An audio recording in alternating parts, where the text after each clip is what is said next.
You don't belong in first class, honey, and we both know it. The words cut through the ambient noise of JFK International Airport, like a blade delivered with a smile so sweet it could rot teeth. What the flight attendant didn't know was that she had just insulted the woman who had signed the papers to buy her entire airline 3 hours earlier. The rain hammered against the floor-to-ceiling windows of JFK's Terminal 4, turning the runway lights into watercolor streaks against the November darkness. Inside the exclusive Skybridge Airlines first-class lounge, the atmosphere was thick with the scent of expensive coffee and the quiet murmur of conversations conducted in the language of privilege and power. Victoria Kane sat in the furthest corner from the buffet of imported cheeses and top-shelf liquor, deliberately choosing a worn leather armchair that had seen better days. To anyone glancing her way, she looked like someone who had wandered into the wrong terminal entirely. Her faded Howard University hoodie hung loose on her frame, the university logo cracked and peeling from countless trips through industrial washing machines. Her feet were tucked into a pair of white Converse sneakers that had clearly walked more miles than most luxury cars had driven, and the phone in her hands was an iPhone 12 with a spiderweb crack running across the screen like a fault line. Everything about Victoria's appearance screamed ordinary, forgettable, possibly even charity case. That was exactly the point. At 33, Victoria Kane was worth $4.7 billion of fortune, built from nothing but code determination and the kind of hunger that only comes from knowing what it means to have absolutely nothing. Her app CodeStream had revolutionized how small businesses manage their digital presence, and 3 years ago it had been acquired by a tech giant for a sum that made international headlines. But the world didn't know Victoria's face, and that anonymity was her greatest asset in moments like this. She had grown up in Baltimore's roughest neighborhood, raised by her grandmother after her mother had chosen heroin over motherhood. Her grandmother, Nana Ruth, had worked as a hotel cleaner for 40 years, coming home every night with stories that burned themselves into young Victoria's memory. Stories about how guests would look through her like she was invisible, how they would leave messes deliberately just to watch her clean them up, how they would complain to management if she dared to make eye contact or, heaven forbid, smile. Baby girl Nana Ruth had told her on countless evenings as they shared a dinner of rice and whatever vegetables were on sale that week. There's 2 kinds of people in this world: those who see service workers as human beings and those who see them as furniture. You remember that when you grow up. You remember how it feels to be treated like you don't matter. Victoria had never forgotten. Even after CodeStream made her rich enough to buy small countries, she still remembered the weight of industrial cleaning supplies in her teenage hands, the burn of bleach on her skin, the way her feet ached after double shifts at the hotel where she worked to help Nana Ruth pay rent. She remembered because she never wanted to become the kind of person who made others feel invisible. That's why she was here in this lounge dressed like someone who had never seen the inside of a boardroom. 3 hours ago, she had signed the final papers to purchase Skybridge Airlines, an acquisition that had taken 8 months of negotiations conducted through intermediaries and shell companies. The airline's board of directors had been desperate to sell after a series of public relations disasters had sent their stock price into freefall, but they had insisted on one condition: they wanted to meet their new owner in person before finalizing the deal. They had met her this morning in a Manhattan conference room, expecting to shake hands with some tech bro in an expensive suit. Instead, they had found Victoria in a simple black dress and flats, her natural hair pulled back in a neat bun, her handshake firm, and her questions sharper than any knife. The lawyers had done most of the talking, but Victoria had made one thing crystal clear. She wasn't buying Skybridge Airlines as an investment. She was buying it to fix it. The complaints had been pouring in for months. Stories of passengers humiliated by crew members of service that varied wildly depending on how much money someone appeared to have of a corporate culture that had somehow turned the simple act of air travel into a hierarchy of human worth. The board had tried to dismiss these complaints as isolated incidents, but Victoria had done her homework. She had seen the pattern. Now she was about to test that pattern firsthand. Her beat-up backpack sat at her feet, looking like something a college student might carry to the library. Inside it, hidden beneath a layer of deliberately placed fast food napkins and gas station receipts, were the acquisition documents that made her the sole owner of Skybridge Airlines. Also hidden in that bag was a military-grade tablet that contained the personnel files of every employee who would be working Flight 892 to Paris tonight. She had already identified her target, Candice Morrison, 29 years old, 8-year veteran flight attendant with a record that read like a masterclass in passive-aggressive customer service. 7 formal complaints in the past 2 years, all dismissed by supervisors who praised her attention to detail and commitment to maintaining first-class standards. Victoria had read between the lines. Candice Morrison was the kind of flight attendant who decided who deserved good service based on how much their clothes cost. Tonight, Victoria was going to look like she couldn't afford a bus ticket, let alone a first-class seat to Paris. The announcement crackled over the lounge's sound system, delivered in that artificially cheerful voice that airlines had perfected. Ladies and gentlemen, Skybridge Airlines is pleased to announce the boarding of Flight 892 with service to Paris, France. We invite our first-class passengers to board at this time. Victoria stood slowly, shouldering her backpack and pocketing the cracked phone. Around her, the other first-class passengers began gathering their things: designer luggage and leather briefcases, Hermes handbags, and watches that cost more than most people's cars. They moved with the casual confidence of people who had never been questioned about their right to occupy premium space, people who had never been asked to prove they belonged anywhere. Victoria walked toward the boarding gate, her worn sneakers silent on the polished floor. She could feel the occasional glance from other passengers, those quick visual assessments that people made without thinking. Her hoodie, her shoes, her general lack of obvious wealth markers, they all told a story that these people understood instinctively. She didn't belong with them. Perfect. As she approached the gate, she could see the Skybridge Airlines crew preparing for boarding. The gate agents were efficiently checking documents and managing the boarding process, but her attention was focused on the flight attendants who would be working the cabin. She spotted Candice Morrison immediately standing near the jet bridge entrance with the kind of posture that suggested military precision and barely contained impatience. Candice was exactly what Central Casting would order if they needed someone to play a flight attendant in a movie about airline glamour. Blonde hair pulled into a flawless chignon makeup applied with the precision of a Swiss watch uniform that fit like it had been sewn directly onto her body. She was beautiful in the way that required effort money and a complete commitment to a certain kind of performance. Victoria watched as Candice interacted with the other boarding passengers.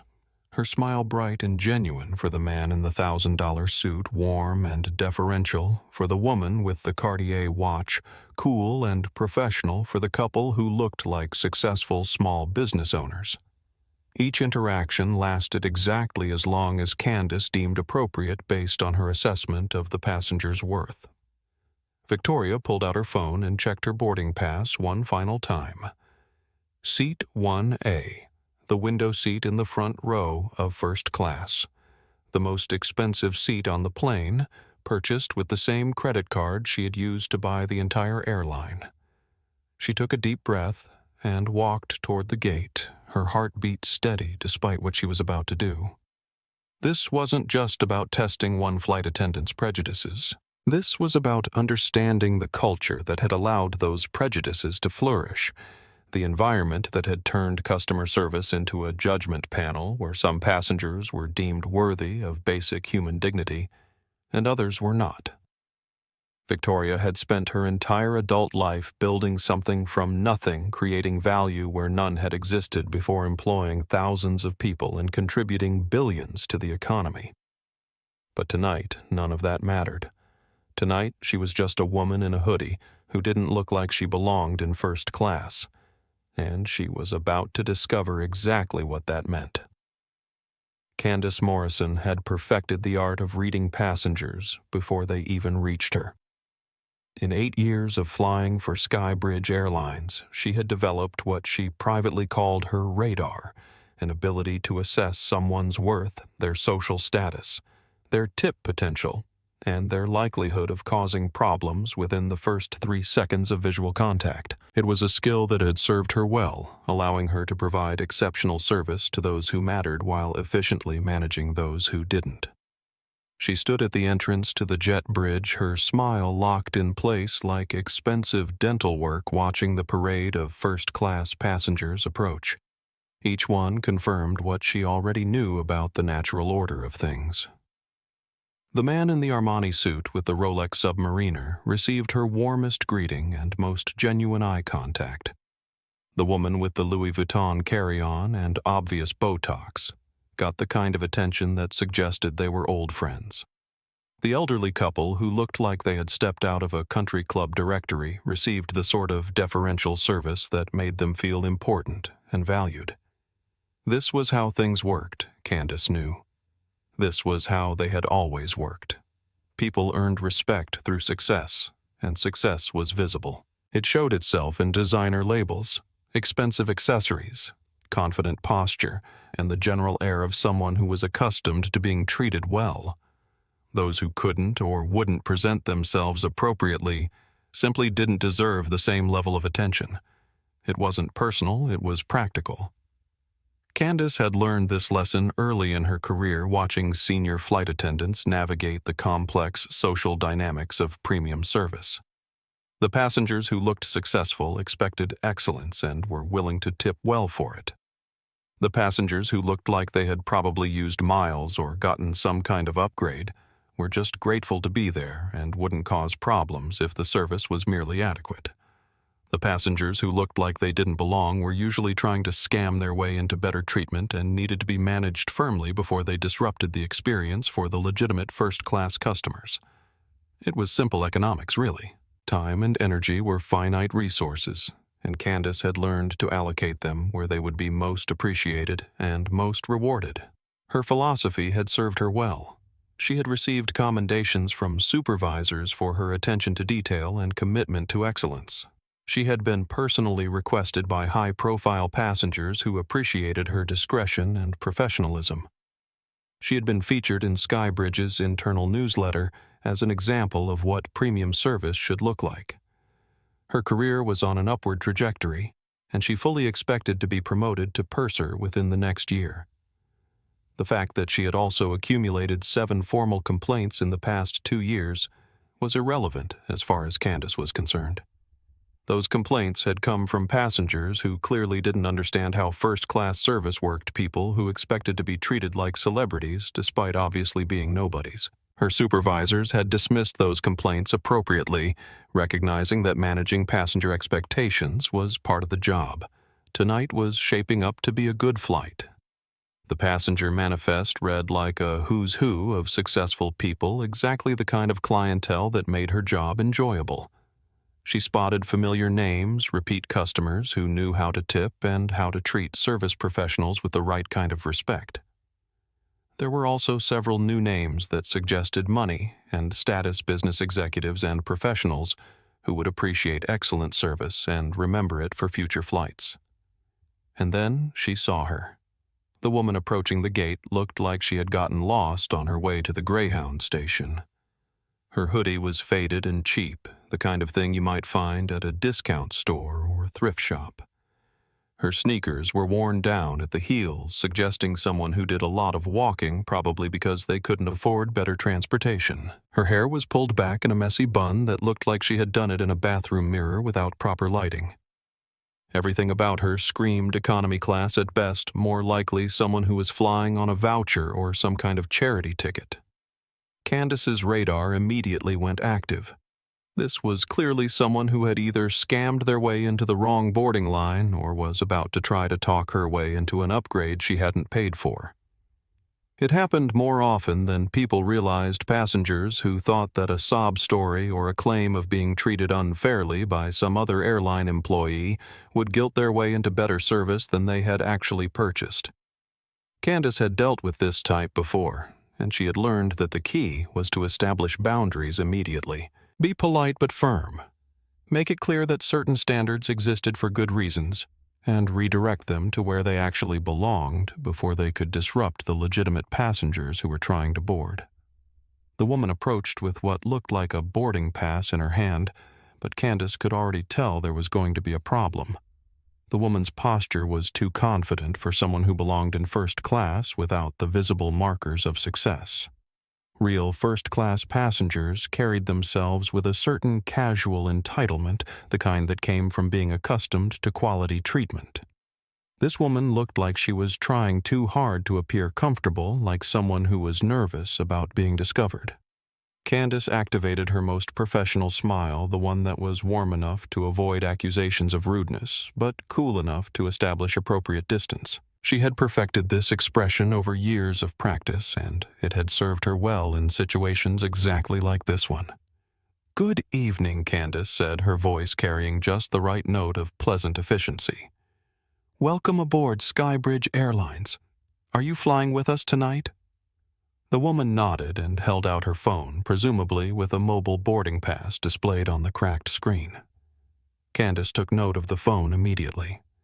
It was old, damaged, and clearly belonged to someone who either couldn't afford to replace it or didn't care enough about their appearance to maintain their devices properly.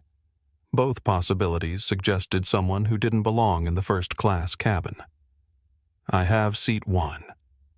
A," the woman said, her voice quiet but steady. Candice felt her professional smile tighten slightly. Seat 1A was the premier window seat in first class, the most expensive and desirable seat on the aircraft. It was typically occupied by their highest value customers, people who paid full fare and expected exceptional service in return.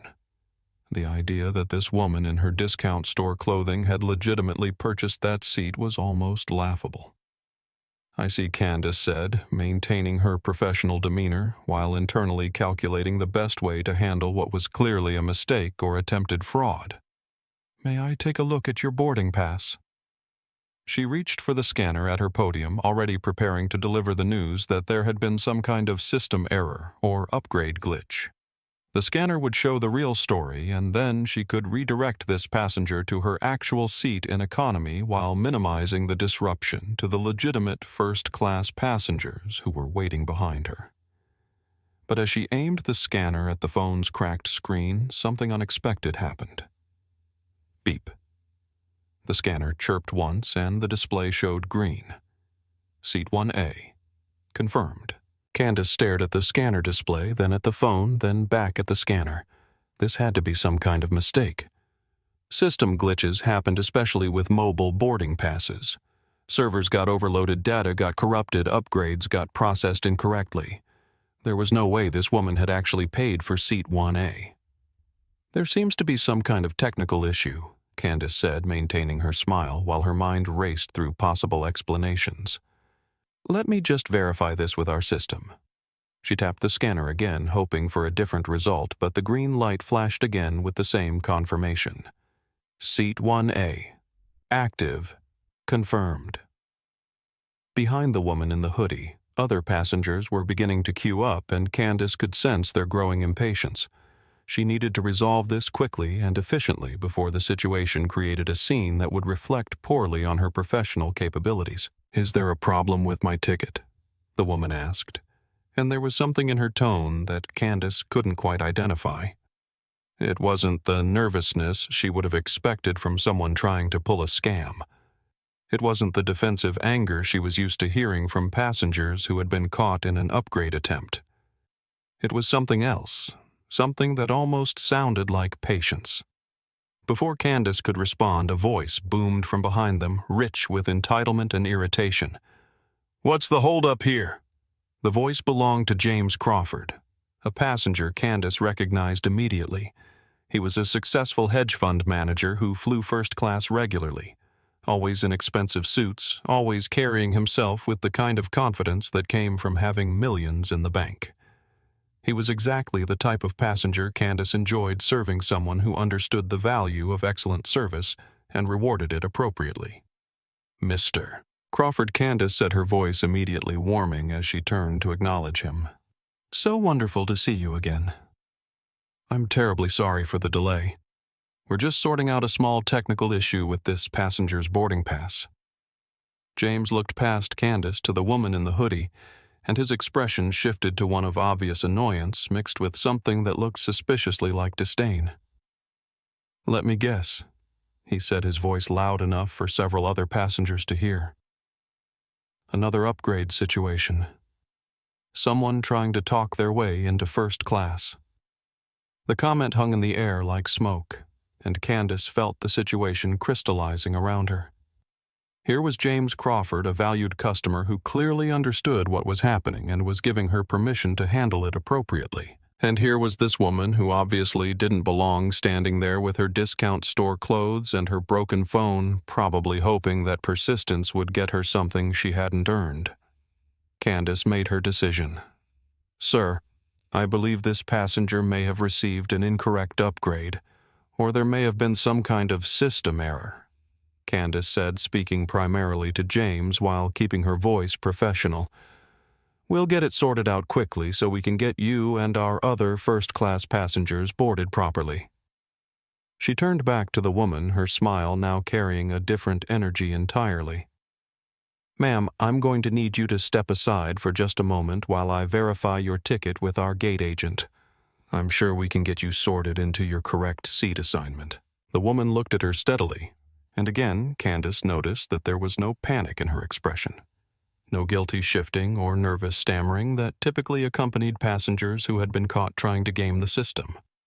Instead, there was something that looked almost like disappointment, as if the woman had expected this exact interaction and was somehow saddened to have her expectations confirmed.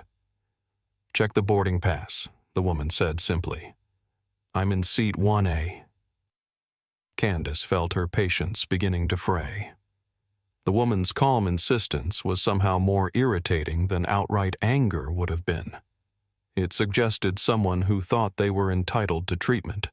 They hadn't earned someone who didn't understand their place in the carefully maintained hierarchy that made premium air travel function properly. Ma'am, Candice said, her voice taking on a slightly sharper edge while still maintaining the veneer of professional courtesy. I understand you may be confused about your seat assignment, but I need you to step aside so I can sort this out without holding up our other passengers.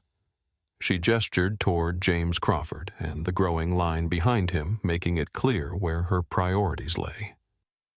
These were the people who mattered, the people who belonged in first class, the people whose experience she was responsible for protecting.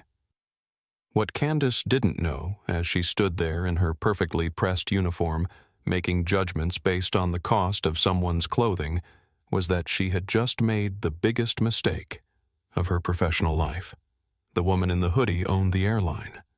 Victoria watched the scene unfold with the detached fascination of a scientist observing a predicted chemical reaction. Every element was falling into place exactly as she had anticipated, every bias and assumption playing out like a carefully choreographed dance. Candice Morrison was performing her prejudices with textbook precision, and James Crawford was providing the perfect chorus of entitled validation. This was what she had come to see. This was the culture she had bought, and this was what she intended to change. Ma'am Candice continued, her voice now carrying an undertone of barely controlled impatience. I'm going to need you to work with me here.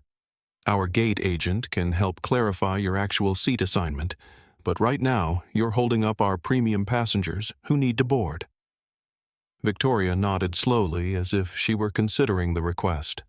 In reality, she was cataloging every word, every gesture, every micro-expression that revealed the flight attendant's true attitude toward passengers she deemed unworthy. This would all be documented, analyzed, and used as a foundation for the comprehensive cultural overhaul she was already planning.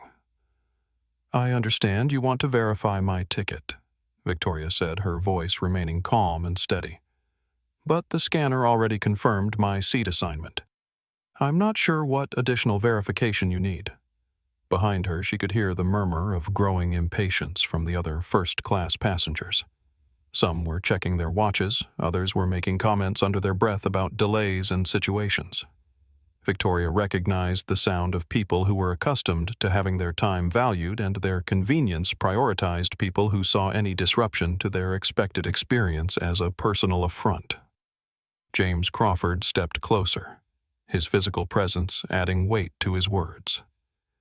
"Look, I don't know what's going on here, but some of us have connections to make. Can we just get this sorted out?" Candice immediately shifted her attention to him, her posture straightening and her smile becoming more genuine. "Of course, Mr. Crawford. I completely understand your concern. This will just take one moment while I get this passenger redirected to her correct seat." Victoria watched the interaction with professional interest. The way Candice's entire demeanor changed when addressing James Crawford was like watching someone flip a switch. Her voice became warmer, her posture more deferential, her attention more focused. This was customer service in its purest form, tailored specifically to the perceived value of the recipient. "Tell you what," James said, his voice carrying the confidence of someone accustomed to having his suggestions treated as commands. "Why don't you just let her through and sort it out once we're seated? If there's really a problem with her ticket, the cabin crew can deal with it after we're in the air." It was a reasonable suggestion, and Victoria found herself curious to see how Candice would respond. Would she prioritize efficiency and customer satisfaction for her valued passenger, or would her need to maintain control override her customer service instincts?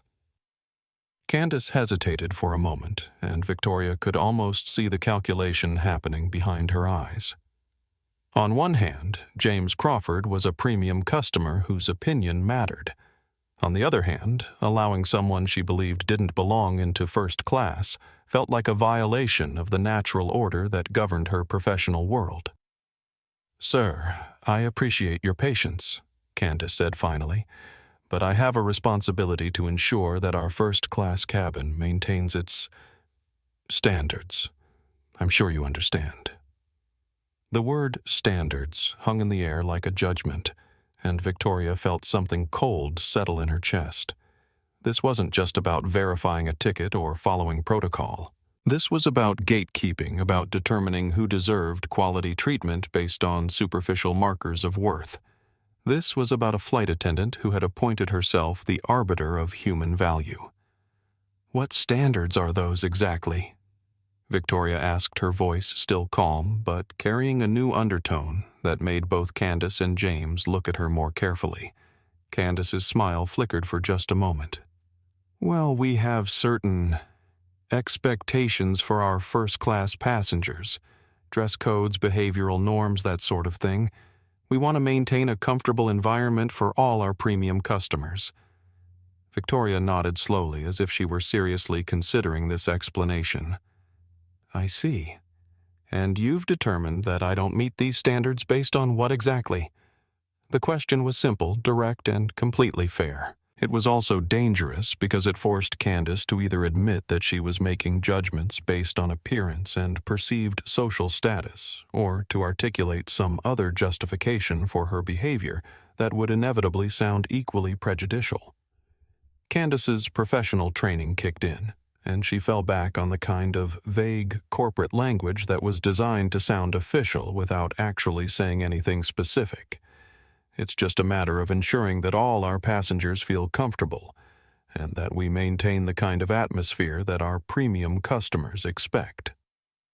"And you think my presence would make other passengers uncomfortable?" Victoria pressed, genuinely curious to hear how far Candice was willing to take this line of reasoning. James Crawford, perhaps sensing that the conversation was heading in a direction that might reflect poorly on him, as well attempted to redirect it. "Look, this is all very philosophical, but we're just talking about seat assignments here. Let's not make it into something bigger than it is." But Victoria wasn't ready to let it go. She had spent too many years experiencing this exact kind of treatment, and she had seen too many people accept it as normal to let this moment pass without examination. "Mr. Crawford," she said, turning to address him directly, "do you think I look like someone who doesn't belong in first class?" It was a question that forced him to either participate actively in the discrimination he had been passively supporting, or to acknowledge that his assumptions might be unfair. James shifted uncomfortably, clearly recognizing the trap, but not sure how to avoid it. I don't think it's about how anyone looks," he said finally, though his tone suggested he didn't entirely believe his own words. "It's about having the right ticket." "Exactly," Victoria said. "It's about having the right ticket." "Which I have," which your scanner confirmed. "So, what's the real issue here?" Candice's professional mask was beginning to slip, revealing the frustration and irritation that had been building underneath. She was losing control of a situation that should have been simple, and she was being questioned in front of other passengers in a way that undermined her authority. "Ma'am," Candice said, her voice taking on a harder edge. "I'm trying to be patient here, but you're creating a scene that's disrupting the boarding process for everyone else. Now I need you to either produce additional verification for your seat assignment, or I need you to step aside and work with our gate agent to resolve whatever issue has occurred with your ticket." Victoria looked around at the other passengers, noting their expressions of impatience, annoyance, and in some cases agreement with Candice's handling of the situation. These were people who were accustomed to seeing service workers manage problems efficiently and discreetly. People who valued their own convenience over someone else's dignity. "What additional verification do you need?" Victoria asked. "Your scanner confirmed my seat assignment. What other proof could I possibly provide?" It was a reasonable question, and Candice clearly didn't have a reasonable answer. Her entire justification for this confrontation was based on intuition bias and assumption, rather than any actual evidence of wrongdoing or policy violation. But backing down now would mean admitting that she had been wrong, that she had treated a legitimate passenger poorly based on nothing but prejudice. Instead of backing down, Candice doubled down. "Ma'am, I've been doing this job for 8 years, and I can tell when something isn't right. Now I'm asking you nicely to work with me here, but if you continue to be disruptive, I will have to call security." The threat hung in the air like a storm cloud, and Victoria felt the last of her patience evaporate. This wasn't just poor customer service anymore.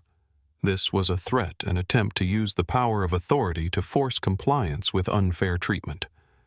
Victoria reached into her pocket and pulled out a business card. It was simple, elegant, with just her name and a phone number. No company logo, no title, nothing that would immediately identify her as someone important. She handed it to Candice. "Call that number," Victoria said quietly. "Ask for Captain Reynolds. Tell him Victoria Kane is having a problem at the gate."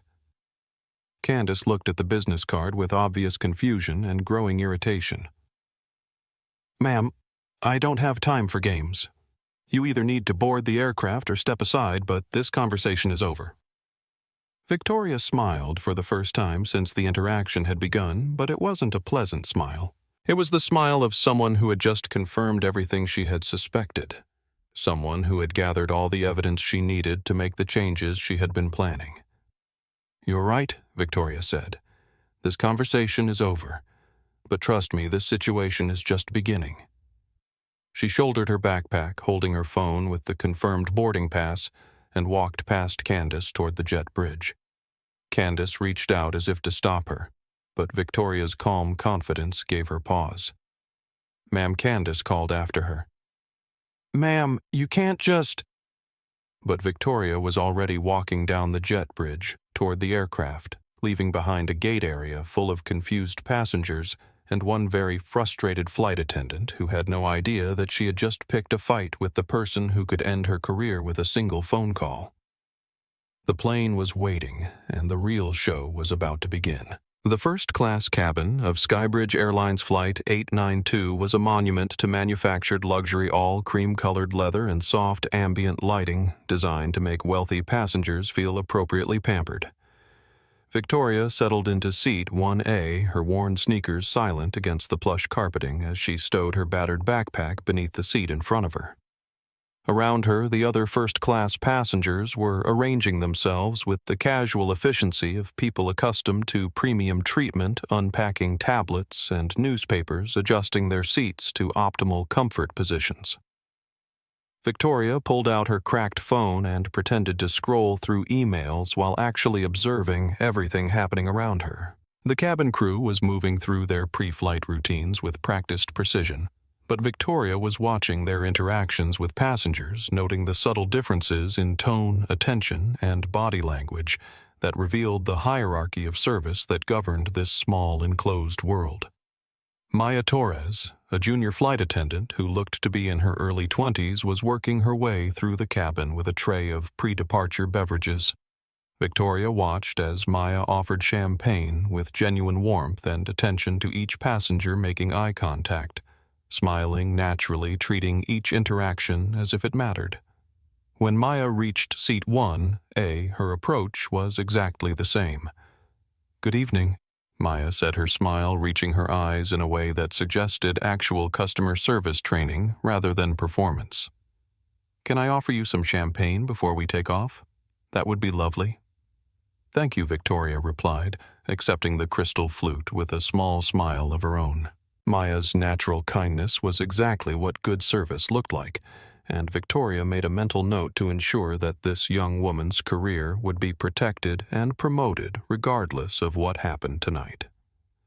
But Maya's shift ended at the forward galley, and Victoria could see Candice Morrison emerging from behind the curtain that separated the galley from the passenger cabin.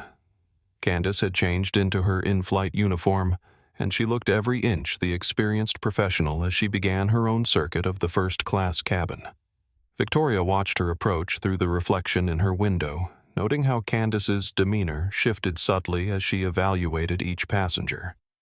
James Crawford received the full treatment. Warm eye contact, genuine smile, deferential body language that suggested he was someone special whose needs mattered. "Mr. Crawford, so wonderful to have you with us again. I've made sure we have your usual in-flight meal preference, and I'll make certain you're not disturbed during the flight unless you need anything." The elderly couple in seats 3C and 3D received polite professional attention, the kind of service that acknowledged their first-class status, without the personal warmth reserved for higher-value passengers. "Good evening, Mr. and Mrs. Peterson. Welcome aboard. Is there anything I can get you settled in?" And then Candice reached seat 1A. The transformation was immediate and unmistakable. Candice's smile became mechanical. Her posture straightened into something more defensive than welcoming, and her eye contact was minimal and dismissive. When she spoke, her voice carried the tone of someone fulfilling an obligation rather than providing service. Beverage Candice asked the word clipped and efficient, devoid of any warmth or genuine interest in the answer. Victoria looked up from her phone, meeting Candice's eyes directly. "I'd like some champagne, please. The same Dom Perignon that Mr. Crawford is having." Candice's expression flickered with something that might have been irritation. "We're actually running low on the premium champagne," she said, her voice carrying the kind of false regret that was clearly a lie. "I can offer you some sparkling wine or perhaps a soft drink." Victoria glanced across the aisle at James Crawford, who was enjoying what was clearly Dom Perignon in a crystal flute identical to the ones being offered to other passengers. She also noticed that Maya had just finished opening a new bottle of champagne in the galley, and there were at least 6 more bottles visible in the service cart. "I see Mr. Crawford has champagne," Victoria said calmly. "And it looks like there's plenty more in the galley. Is there some reason I can't have the same beverage that's being offered to other first-class passengers?" Candice's jaw tightened almost imperceptibly. "Mr. Crawford is a Diamond Elite member with special beverage privileges," she said, the lie coming smoothly despite being completely fabricated. "Regular passengers receive our standard beverage service." Victoria nodded slowly as if she were accepting this explanation, though she was actually calculating just how many policies and regulations Candice was violating with her discriminatory service. "I understand. In that case, could I have some water?" "Of course." Candice said, her tone suggesting that this was exactly the kind of reasonable request she could accommodate. "I'll bring you some water." 20 minutes later, Victoria was still waiting for her water. She watched as Candice moved efficiently through the cabin, refilling champagne glasses, offering warm towels, engaging in pleasant conversation with passengers she deemed worthy of attention. Victoria's call button remained unanswered, her request forgotten or deliberately ignored. When Candice finally returned to seat 1A, she was carrying a small plastic cup filled with what was obviously tap water, the kind of container and beverage that would never be offered to a paying first-class passenger under normal circumstances. "Your water," Candice said, setting the plastic cup down with just enough force to make the gesture feel dismissive. Victoria looked at the cup, then at the crystal glasses being used by every other passenger in the cabin. "Thank you," she said quietly. "Could I also see a menu? I'd like to order dinner." Candice paused in her movement away from the seat, and Victoria could see her internal calculation. Dinner service was still an hour away, but taking meal orders early was standard practice in first class, allowing the crew to properly prepare and ensure that passengers received their preferred choices. "Dinner service doesn't begin for another hour," Candice said. "We'll take orders then." "I understand," Victoria replied. "But I noticed you took Mr. Crawford's order a few minutes ago and the couple in 3C and 3D as well. I'd like to place my order now so I can get some work done during the flight without being interrupted later." It was a perfectly reasonable request, the kind that would normally be accommodated without question. But Victoria could see Candice struggling with the conflict between basic service standards and her desire to provide substandard treatment to a passenger she believed didn't deserve better. "We have limited options available tonight," Candice said finally. "I can put you down for the chicken." Victoria smiled politely. "Actually, I'd like the lobster thermidor. I saw it listed as the featured entree on the menu I picked up in the lounge." "The lobster is reserved for our premium passengers." Candice said the lie coming so easily it suggested she had used it before. "I'm sure the chicken will be fine." Victoria looked around the cabin, noting that there were only 8 passengers in first class on a flight that could accommodate 12. How many people ordered the lobster? Candice's hesitation was answer enough, but she pressed on with her fiction. "It's a very popular item. We typically run out. So you're telling me that out of 8 passengers, so many ordered the lobster that there isn't one portion available for me?" Victoria's voice remained calm, but there was something in her tone that made Candice take a half step backward. "Ma'am, I've explained the situation. If you'd like to order something else, I'm happy to accommodate you." Victoria leaned back in her seat, her expression thoughtful. "You know what, Candice? Let me ask you something. Do you enjoy your job?" The unexpected personal question caught Candice off guard. Yes, of course I enjoy my job." "What do you enjoy about it?"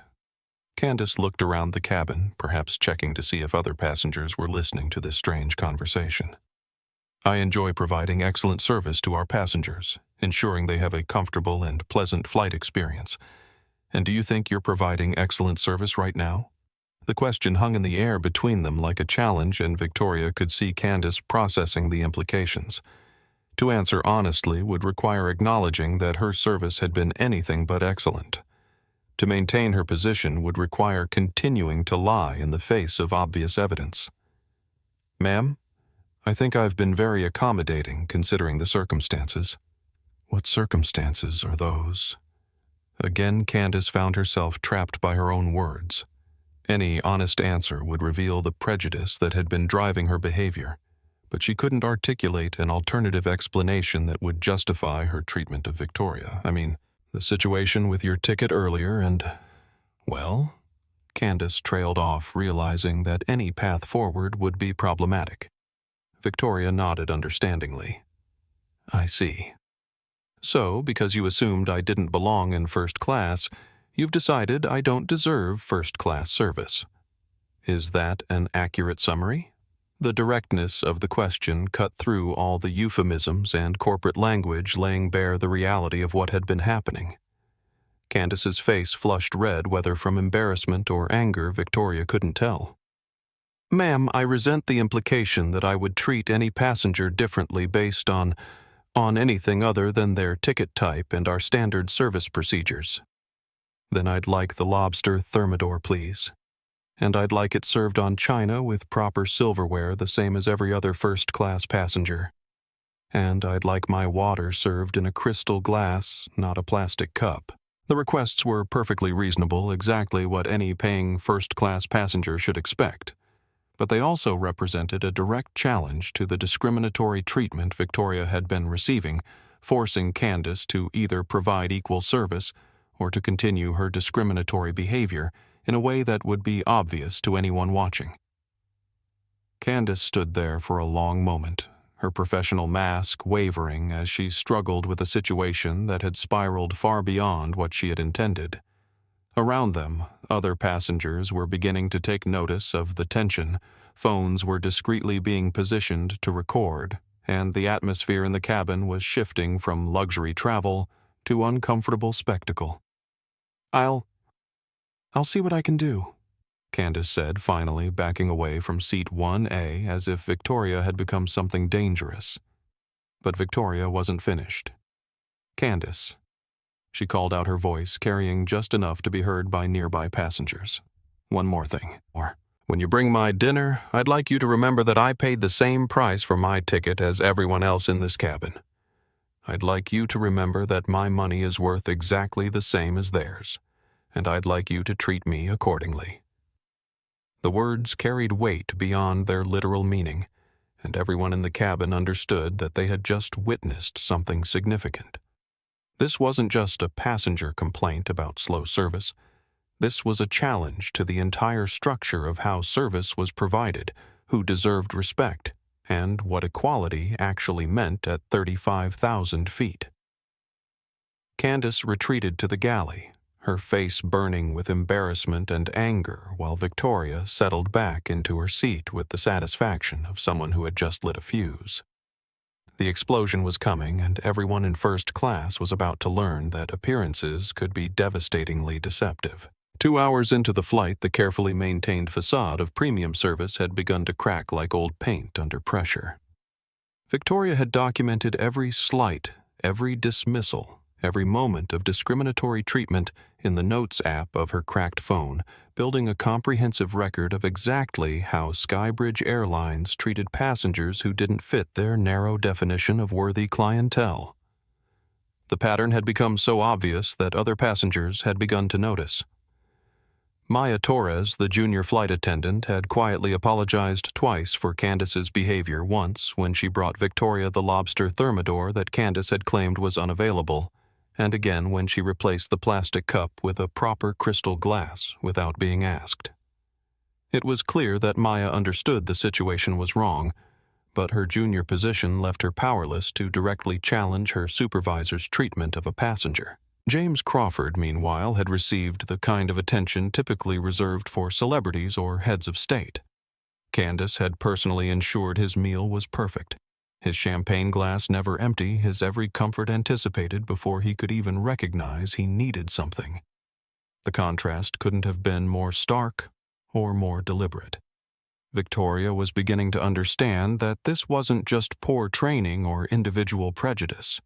This was an ingrained cultural problem, a deeply rooted belief that some people inherently deserved better treatment than others, based on superficial markers of success and status.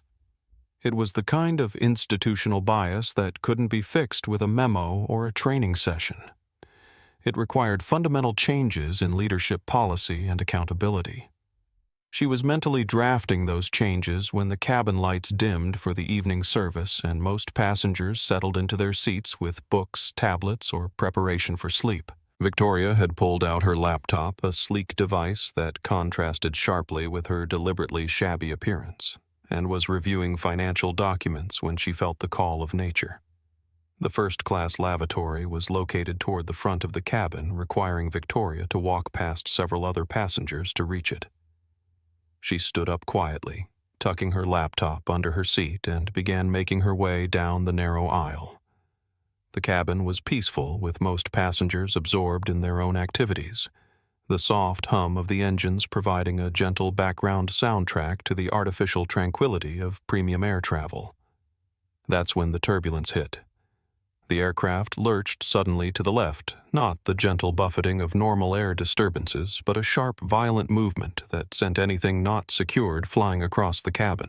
Victoria's feet slipped on the carpet and she instinctively reached out to steady herself, her hand brushing against the armrest of seat 2B as she fought to maintain her balance. James Crawford jerked awake from a champagne-induced doze, his expensive cashmere sweater now bearing the evidence of Victoria's steadying touch. He looked at his sleeve with the kind of horror typically reserved for discovering insects in one's soup, then turned his gaze to Victoria with an expression of pure outrage. "What the hell do you think you're doing?" James barked, his voice carrying the indignation of someone who believed his personal space was sacred territory. "You were hovering over me." Victoria straightened herself, her hand still gripping the armrest for stability as the aircraft continued to shake. "I'm sorry," she said, her voice calm despite the obvious anger directed at her. "The turbulence caught me off guard. I was just trying to steady myself." "Bullshit." James snapped, his voice rising loud enough to draw attention from other passengers. "I felt you going through my jacket pocket. You were trying to rob me." The accusation hung in the air like a toxic cloud, and Victoria felt something cold settle in her stomach. This wasn't just about poor service anymore. This was an accusation of criminal behavior leveled without evidence based on nothing but prejudice and assumption. "Sir, I was not going through your pockets," Victoria said, her voice still level but carrying a new edge. "I was trying not to fall when the plane hit turbulence." But James was already building his narrative fueled by alcohol entitlement and the same prejudices that had been feeding Candice's behavior all evening. "I know what I felt," he insisted, his voice carrying to every passenger in the first-class cabin. "She was reaching into my jacket, probably looking for my wallet or my phone." Other passengers were turning to look now, their expressions ranging from curiosity to concern, to something that looked suspiciously like agreement with James's assessment. Victoria realized with growing alarm that she was facing something more dangerous than poor customer service. She was facing the kind of mob mentality that turned assumptions into facts, suspicions into certainties. "That's absurd," Victoria said, her voice finally showing some heat. "Why would I rob someone on an airplane? Where exactly would I go with your wallet at 35,000 feet? But logic wasn't driving this confrontation anymore. James Crawford was performing for an audience of people who shared his worldview. People who found it entirely believable that someone who looked like Victoria would resort to petty theft if given the opportunity. Candice James shouted toward the galley. "Candice, we have a situation here." Candice emerged from behind the curtain like an avenging angel, her face already set in an expression of grim satisfaction. This was the moment she had been expecting all evening, the inevitable consequence of allowing someone inappropriate into the first-class cabin. In her mind, this validated every assumption she had made, every discriminatory action she had taken. "Mr. Crawford," Candice said, her voice carrying both concern and authority, "what's happening?" "This woman," James pointed at Victoria as if she were evidence in a criminal trial, "was going through my jacket while I was sleeping. I caught her red-handed trying to steal from me." Candice's eyes lit up with something that looked disturbingly like triumph. "Ma'am," she said, turning to Victoria with the kind of stern authority typically reserved for unruly children. "Is this true?"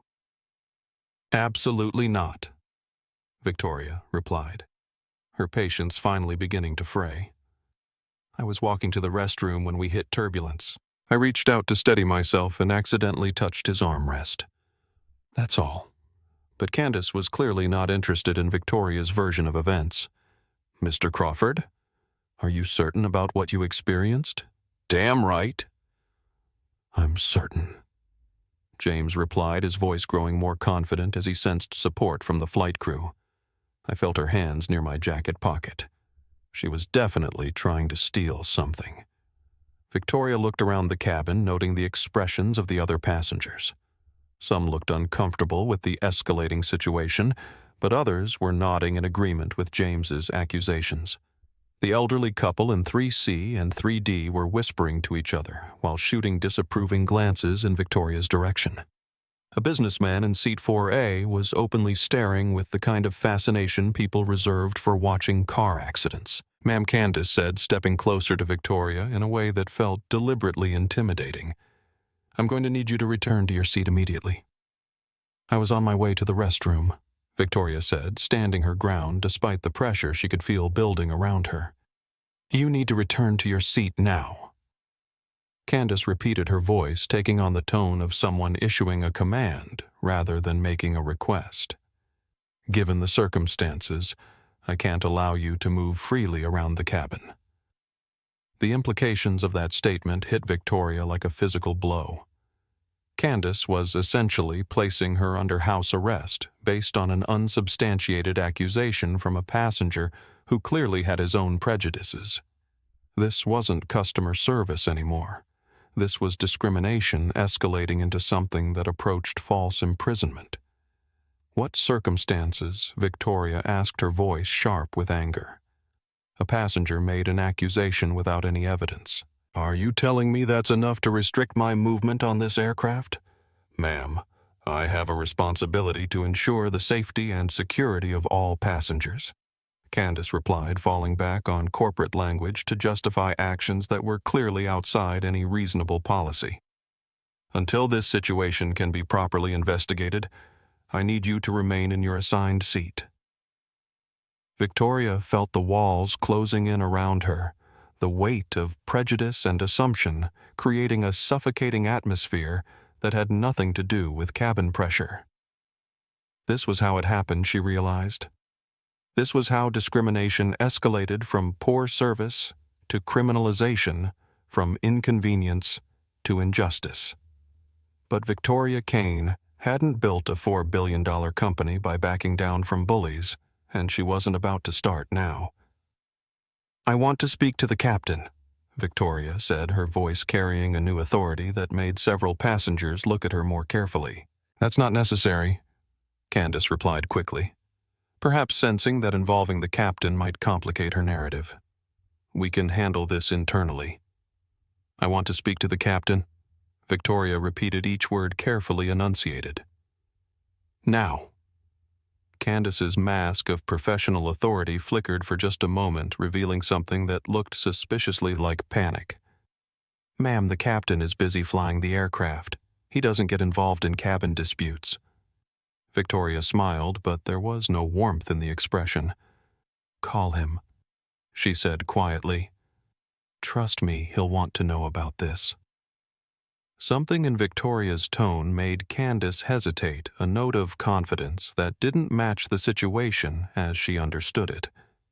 Why would someone caught in an attempted theft be so insistent on involving the highest authority on the aircraft? But before Candice could respond, the decision was taken out of her hands. James Crawford, emboldened by what he perceived as crew support for his position, decided to escalate the situation himself. You know what James said, standing up from his seat to tower over Victoria, his voice carrying the kind of aggressive certainty that came from a lifetime of having his opinions validated. I don't think talking to the captain is enough. I think we need to have the police waiting when we land. This is theft, and she needs to be arrested. The words dropped into the cabin like stones into still water, creating ripples of tension that spread throughout the first-class section. Victoria felt something cold and hard crystallize in her chest, the final straw that would transform this situation from a lesson in corporate culture to a moment of reckoning that would change lives forever. You want to have me arrested? Victoria said slowly, her voice carrying a dangerous calm that made even James take a half step backward. Based on your claim that I was reaching for your wallet, which you have no evidence for, which didn't actually happen. I know what I saw, James insisted, though his voice carried slightly less conviction than it had moments before. Victoria nodded thoughtfully as if she were seriously considering his position. Mr. Crawford, "Can I ask you something? Do you know who I am?" The question was simple, but something in Victoria's delivery made the entire cabin fall silent. Even Candice stopped her aggressive posturing, sensing that the dynamic of the situation was shifting in ways she didn't understand. "I know you're someone who is trying to steal from me," James replied, but his voice lacked the confidence it had carried earlier. Victoria reached into her pocket and pulled out her phone, the cracked screen reflecting the cabin lights like a broken mirror. "I want you to remember this moment," she said quietly. "I want you to remember exactly what you accused me of and exactly what you said should happen to me." She hit a number on her speed dial and the phone rang once before being answered. "Captain Reynolds," she said into the phone, her eyes never leaving James Crawford's face.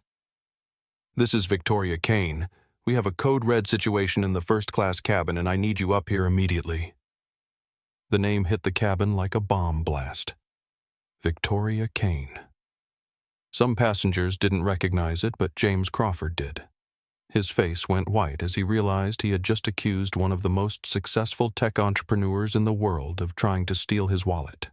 Candice looked like she had been struck by lightning, the pieces of the evening suddenly falling into place in the most horrifying way possible.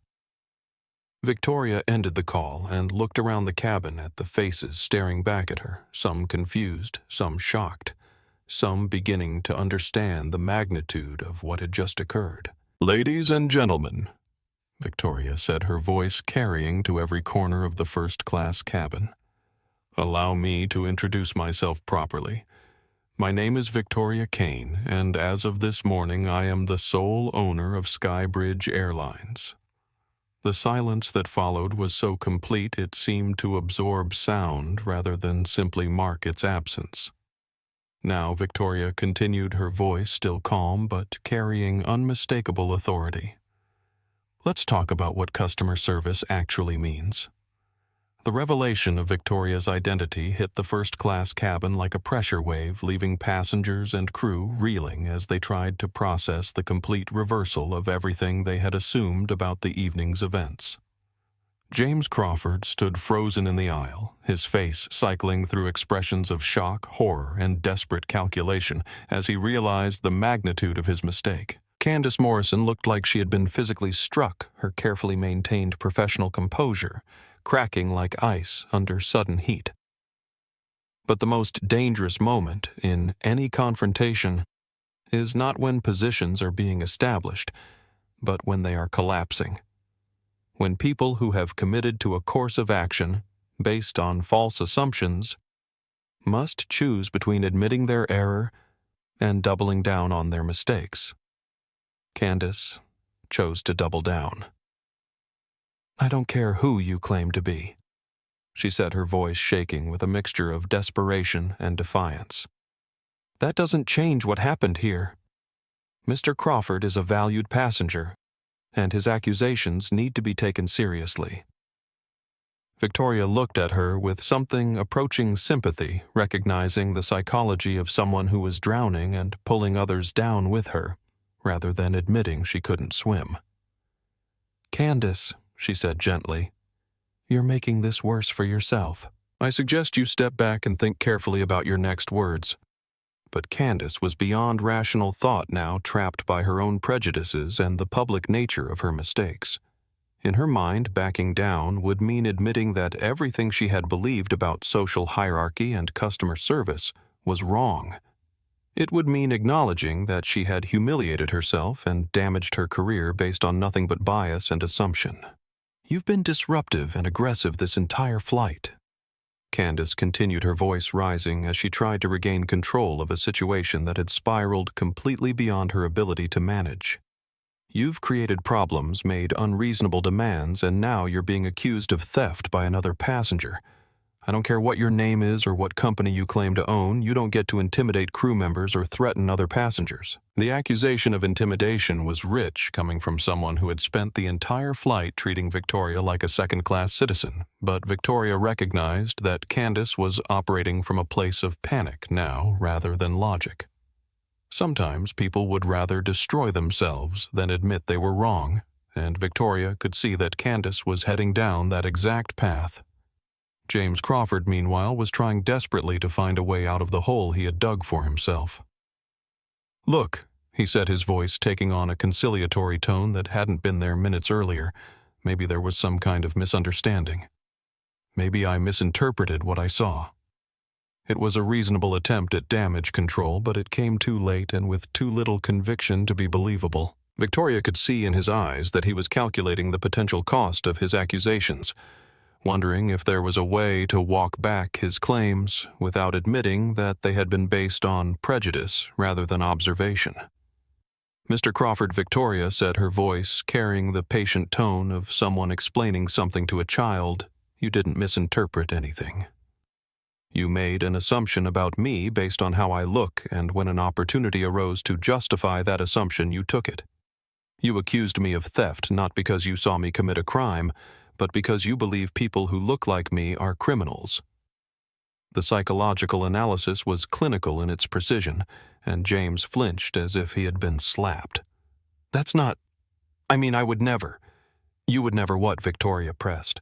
"You would never assume that a black woman in a hoodie was trying to rob you, because that's exactly what you just did in front of a cabin full of witnesses without a shred of evidence." The racial element of the situation hung in the air like a toxic cloud finally named and acknowledged, after hours of being the unspoken foundation for everything that had occurred. Some passengers shifted uncomfortably in their seats, recognizing their own complicity in the assumptions that had led to this moment. Others looked around as if seeing the situation clearly for the first time, understanding that they had witnessed something much more serious than a simple customer service dispute. Maya Torres, the junior flight attendant, was standing near the galley with tears in her eyes, finally understanding the full scope of what her supervisor had been doing all evening. She had known Candice's treatment of Victoria was wrong, but she hadn't had the authority or confidence to challenge it directly. Now she was watching her colleague destroy her career in real time, and there was nothing she could do to stop it. "Mrs. Kane," Maya said quietly, her voice barely audible over the engine noise. "I want to apologize for everything that happened tonight. This isn't how we're supposed to treat passengers, any passengers." Victoria turned to look at the young woman, seeing genuine remorse and professional integrity in her expression. "Thank you, Maya. I appreciate that, and I want you to know that your service tonight has been exemplary." The contrast between Maya's respectful professionalism and Candice's discriminatory behavior was stark, and it highlighted everything that was wrong with the culture Victoria had purchased along with the airline. Good employees were being overshadowed by bad ones. Proper training was being undermined by personal prejudices, and customers were receiving wildly different levels of service based on factors that had nothing to do with their ticket class or reasonable expectations. Candice watched this exchange with growing fury, seeing her authority being undermined and her position being challenged by a passenger she still couldn't quite accept as legitimate. The cognitive dissonance was tearing her apart, the conflict between what she was seeing and what she had believed about social order creating a kind of mental static that prevented rational thought. "You think you can just waltz in here and intimidate us?" Candice said, her voice taking on a hysterical edge that made several passengers reach for their phones to record what was clearly about to become a significant incident. "You think because you claim to be important, we're just supposed to ignore your behavior?" "What behavior, specifically?" Victoria asked, her voice remaining calm in the face of Candice's escalating agitation. "Asking for the same service as other passengers, requesting basic courtesy, defending myself against false accusations," but Candice was beyond rational discussion now, trapped in a spiral of embarrassment, anger, and desperation that was driving her toward an action that would define the rest of her life. "Your attitude," Candice snapped, stepping closer to Victoria in a way that felt aggressive and threatening. "Your entitlement. Your complete disrespect for the crew and other passengers." Victoria could see what was happening, could recognize the signs of someone about to cross a line they could never uncross. She had seen it before in business negotiations, the moment when someone realized they were losing and decided to flip over the table rather than accept defeat gracefully. Candice Victoria said, her voice carrying a note of warning. "I strongly suggest you take a step back and think about what you're doing. You're about to make a mistake that will follow you for the rest of your life." But the warning only seemed to inflame Candice further, suggesting, as it did, that Victoria had some kind of power or authority that Candice was supposed to fear. In Candice's mind, this was still just a passenger getting uppity, someone who needed to be reminded of their place in the hierarchy that governed air travel. "Don't tell me what to do," Candice hissed, her professional mask finally slipping completely away to reveal the ugly prejudice that had been driving her actions all evening. "You don't get to come on my aircraft and tell me how to do my job." "Your aircraft?" Victoria asked, raising an eyebrow. Interesting choice of words.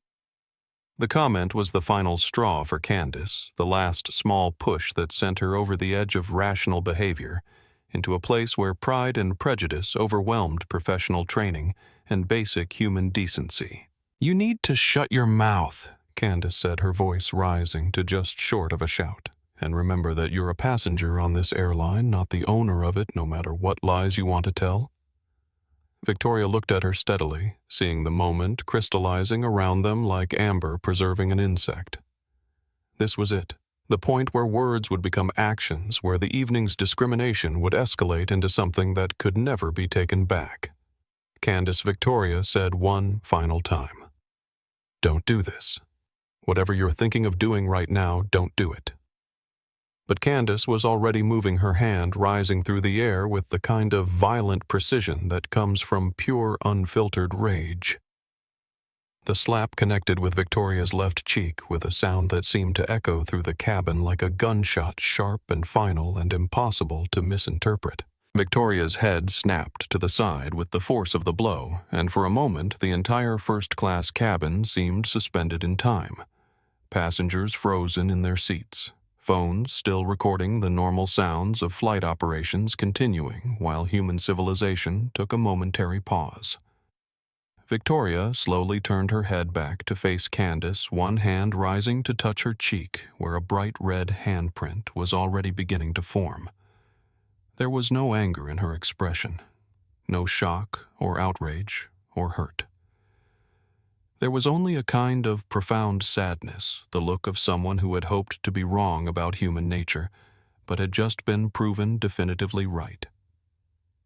"Thank you," Victoria said quietly, her voice carrying clearly through the absolute silence of the cabin. Candice blinked, confused by the response. "What?" "Thank you for proving every point I wanted to make about the culture of this airline."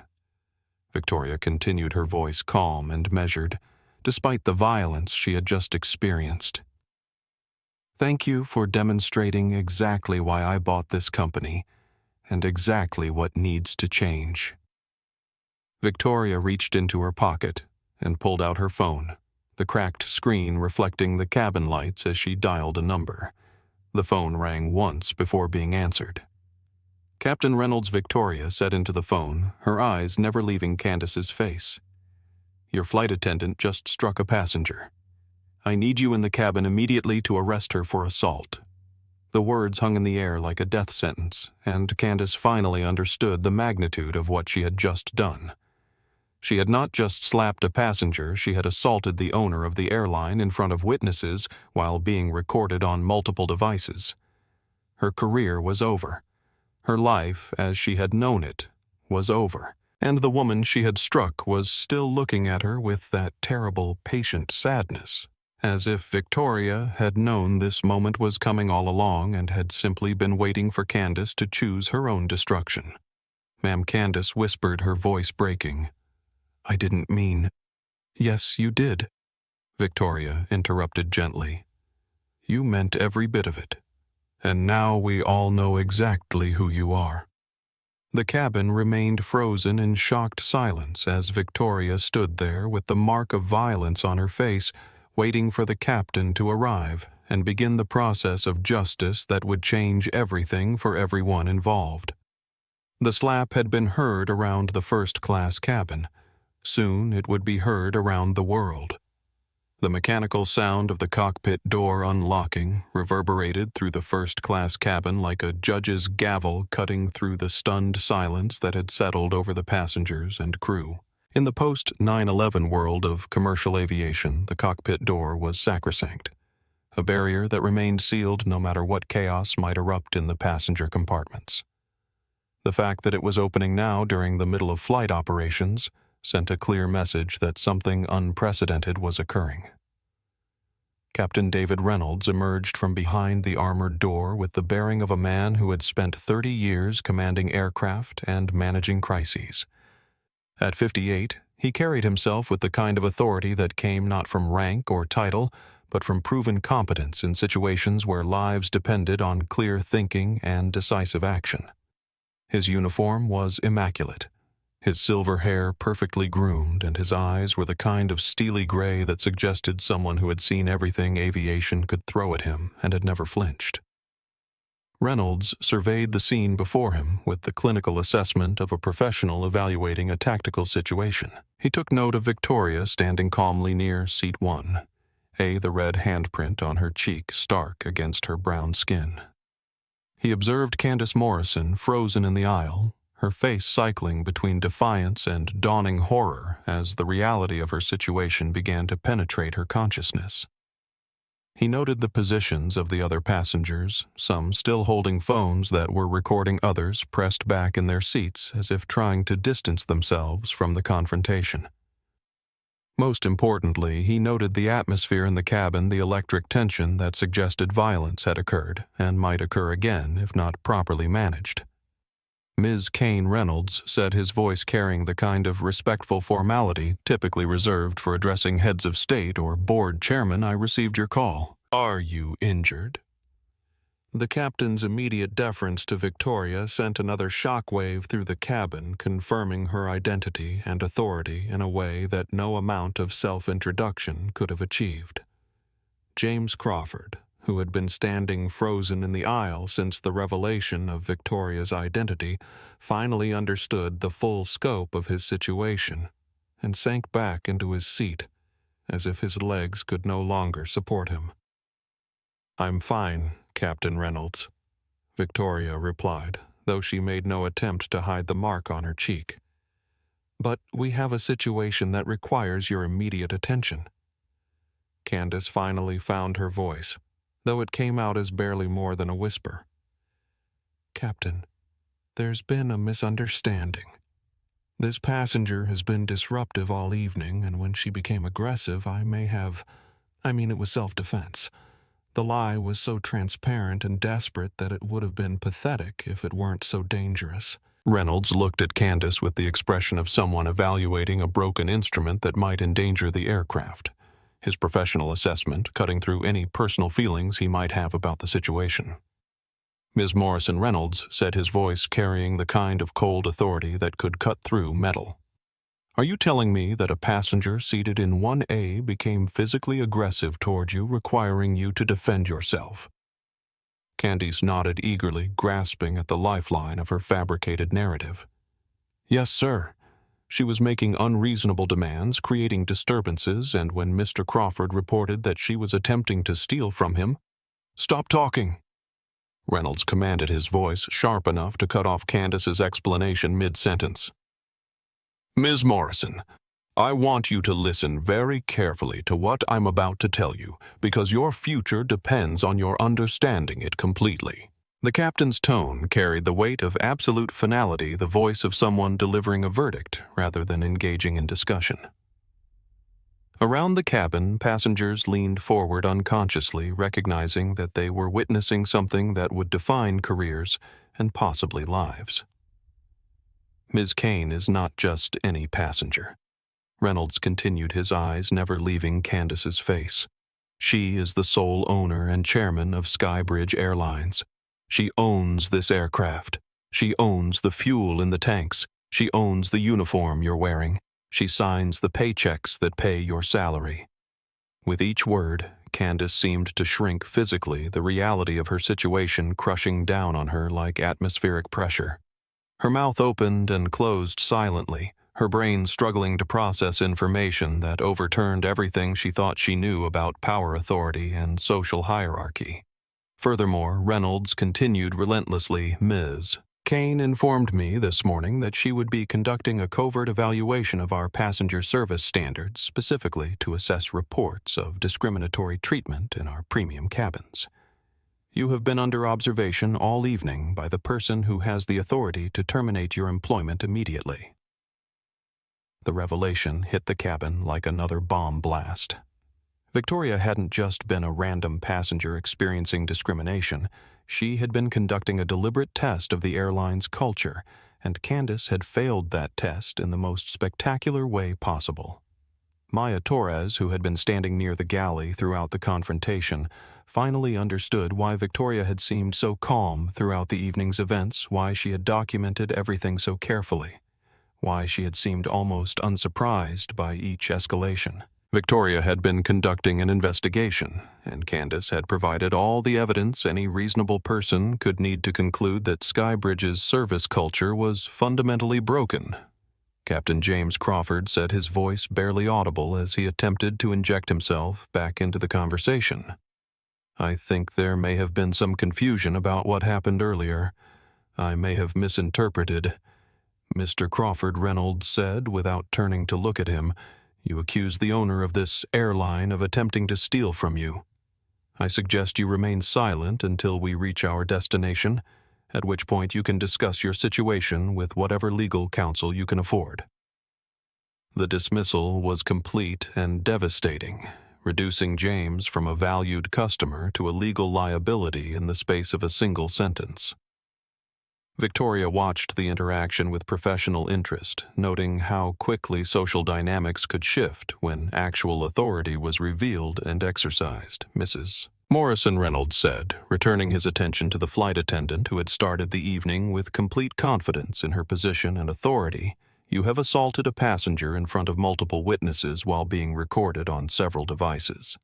You have violated Federal Aviation Regulations, company policy, and basic human decency. You are relieved of duty effective immediately.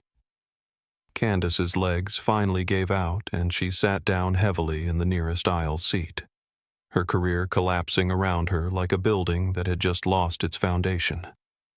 Captain, please, she whispered, tears beginning to flow down her face.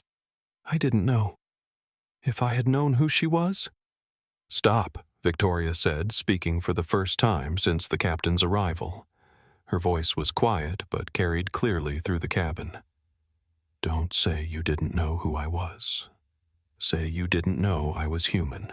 The words hit like a physical blow, cutting through all the euphemisms and rationalizations to expose the ugly truth at the heart of the situation. Candice had treated Victoria poorly, not because she didn't recognize her as the airline's owner, but because she hadn't seen her as deserving of basic dignity and respect. The fact that I own this airline is irrelevant. Victoria continued, her voice gaining strength and carrying to every corner of the cabin. What matters is that I'm a human being who paid for a service and deserved to be treated with basic courtesy. What matters is that you decided I wasn't worthy of that courtesy, based on nothing but my appearance. Victoria looked around the cabin at the other passengers, making eye contact with each of them as she spoke. Every person who flies with this airline, whether they're in first class or economy, whether they're wearing a designer suit or a hoodie from a discount store, whether they're a billionaire or someone flying on their savings from years of hard work, deserves to be treated with dignity and respect. The impromptu speech was delivered without passion or anger, but with the kind of moral clarity that made arguments unnecessary and resistance futile. This wasn't about revenge or punishment. Victoria was explaining a fundamental principle of human interaction that should have been obvious but clearly wasn't. Captain Reynolds, Victoria said, turning back to the pilot, I want Ms. Morrison removed from active duty immediately. When we land, I want her escorted from the aircraft by security and banned from all Skybridge properties pending a full investigation of her conduct. Understood, Reynolds replied with the crisp efficiency of someone receiving clear orders from a superior officer. I also want Mr. Crawford placed on our permanent no-fly list effective immediately. His behavior this evening demonstrated a pattern of discrimination and false accusation that makes him a liability to other passengers' safety and dignity. James Crawford started to protest, but Reynolds cut him off with a sharp look that suggested further comment would be unwise. Victoria's authority was absolute, her ownership giving her the power to make decisions that would be implemented immediately and without appeal. Furthermore, Victoria continued, I want Maya Torres promoted to acting head of cabin crew, effective immediately. Her professionalism and integrity this evening have been exemplary, and she represents the kind of service culture we need to build throughout this airline. Maya looked stunned by the sudden promotion, but she straightened her shoulders and nodded with the kind of determination that suggested she understood the responsibility that had just been placed on her. Victoria turned back to Candice, who was still sitting in the aisle seat like a broken doll. Her career and her future shattered by a single moment of violence born from years of unchallenged prejudice. Ms. Morrison. Victoria said, her voice gentler now, but no less serious. I want you to understand something. This isn't happening to you because I'm powerful and you're not. This is happening because you chose to treat another human being as less than human. That choice has consequences, and those consequences don't care about your intentions or your feelings or your financial obligations. Candice looked up at Victoria through her tears, finally seeing her not as a problem passenger or a threat to be managed, but as a person whose dignity she had trampled and whose humanity she had denied. I'm sorry, Candice whispered, the words inadequate, but genuine. Victoria nodded slowly. I believe you are, but sorry doesn't undo the damage, and it doesn't change the pattern of behavior that led to this moment. Change requires more than regret. It requires accountability. Captain Reynolds stepped forward, his presence filling the space with quiet authority. Ms. Morrison, please collect your personal items and report to the crew rest area for the remainder of the flight. Security will be waiting to escort you from the aircraft when we land. As Candice stood on unsteady legs and made her way toward the galley to gather her things, the first-class cabin began to return to something approaching normal operation. But everyone present understood that nothing would ever be quite the same again, that they had witnessed a moment when the hidden assumptions that governed their world had been exposed and challenged in a way that would have lasting consequences. Victoria settled back into seat 1. Her phone already buzzing with messages that suggested word of the evening's events was beginning to spread beyond the confines of the aircraft. The real work of cultural change was just beginning, but the first and most important step had been taken. The mask had been torn away, and there was no putting it back on. The remainder of Flight 892 passed in an atmosphere that felt fundamentally different from the carefully manufactured luxury that had characterized the first half of the journey. With Candice Morrison confined to the crew rest area and Maya Torres stepping into her new role as acting head of cabin service, the first-class cabin began to operate the way it was supposed to work, with genuine courtesy extended equally to all passengers, regardless of their appearance or perceived social status. Victoria spent the remaining hours of the flight doing what she did best, planning and strategizing. Her laptop was open, and she was drafting a comprehensive restructuring plan for Skybridge Airlines that would address not just individual cases of discrimination, but the underlying cultural systems that had allowed such behavior to flourish unchallenged. She was designing new training programs, revised hiring practices, and accountability measures that would ensure tonight's events could never be repeated. But the work was interrupted regularly by passengers who approached her seat to apologize, to express support, or simply to process what they had witnessed. The elderly couple from 3C and 3D came forward to tell her about their own experiences with discriminatory treatment during their travel stories they had never reported because they hadn't believed anyone would care. A businessman from row 4 admitted that he had made the same kinds of assumptions about Victoria that had driven the evening's events, and he wanted to understand how to do better. Most significantly, James Crawford approached her seat about an hour before landing, his earlier arrogance replaced by something that looked like genuine shame. "Ms. Kane," he said, his voice quiet and carefully controlled, "I know there's nothing I can say that will undo what I did tonight. But I want you to know that I'm going to use this experience to examine my own biases and hopefully become a better person." Victoria looked at him steadily, weighing his words against his actions and trying to determine whether his remorse was genuine or simply expedient. "Mr. Crawford," she said finally, "the test of whether you've learned anything won't be in your words, but in how you treat the next person you encounter who doesn't look like you or dress like you or seem to belong in the same spaces you occupy." He nodded, understanding that he was being given a challenge rather than absolution. "I understand, and thank you for showing me who I really am." It wasn't pleasant, but it was necessary. As James returned to his seat, Victoria reflected on the complexity of human behavior and the possibility of genuine change.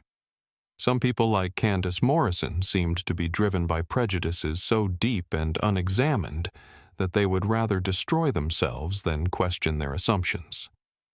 Others, like Maya Torres, had the natural integrity and empathy that made good service possible when supported by proper leadership and policies.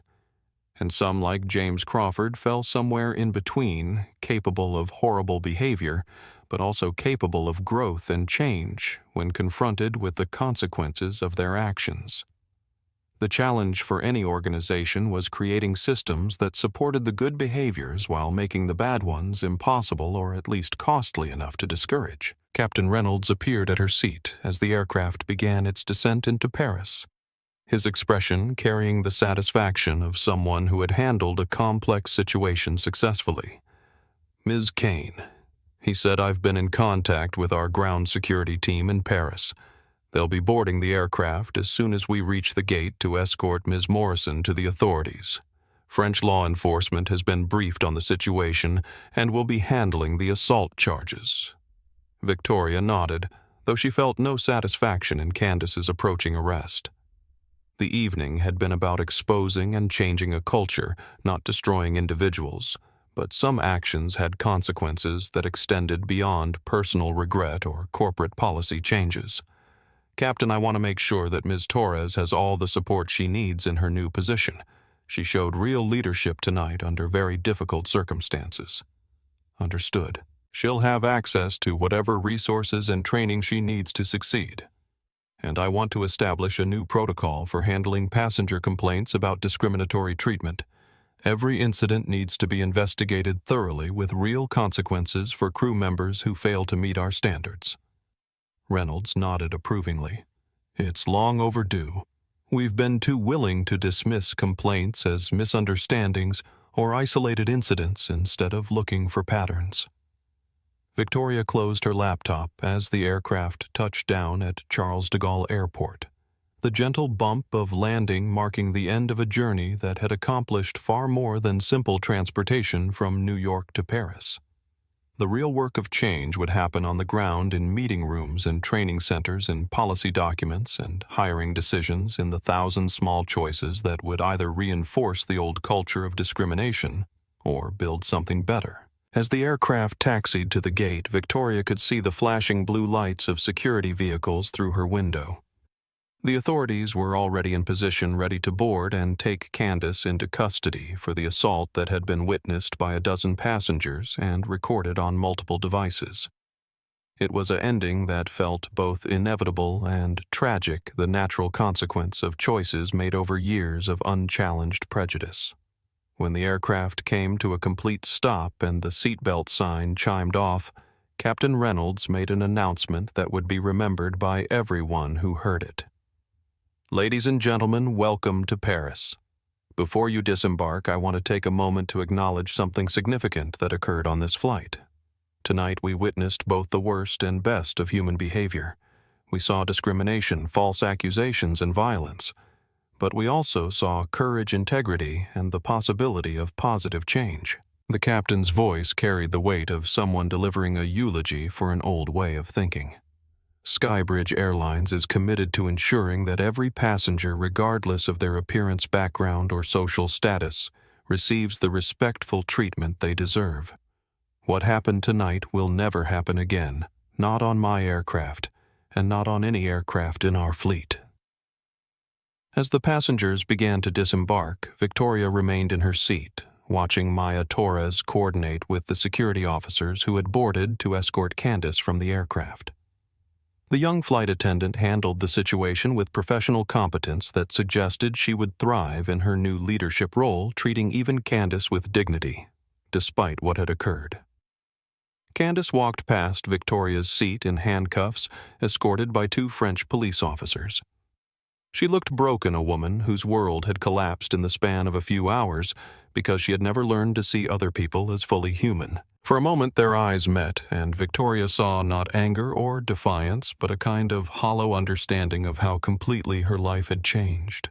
Ms. Kane, Candice said softly as she passed, "I want you to know that I understand now.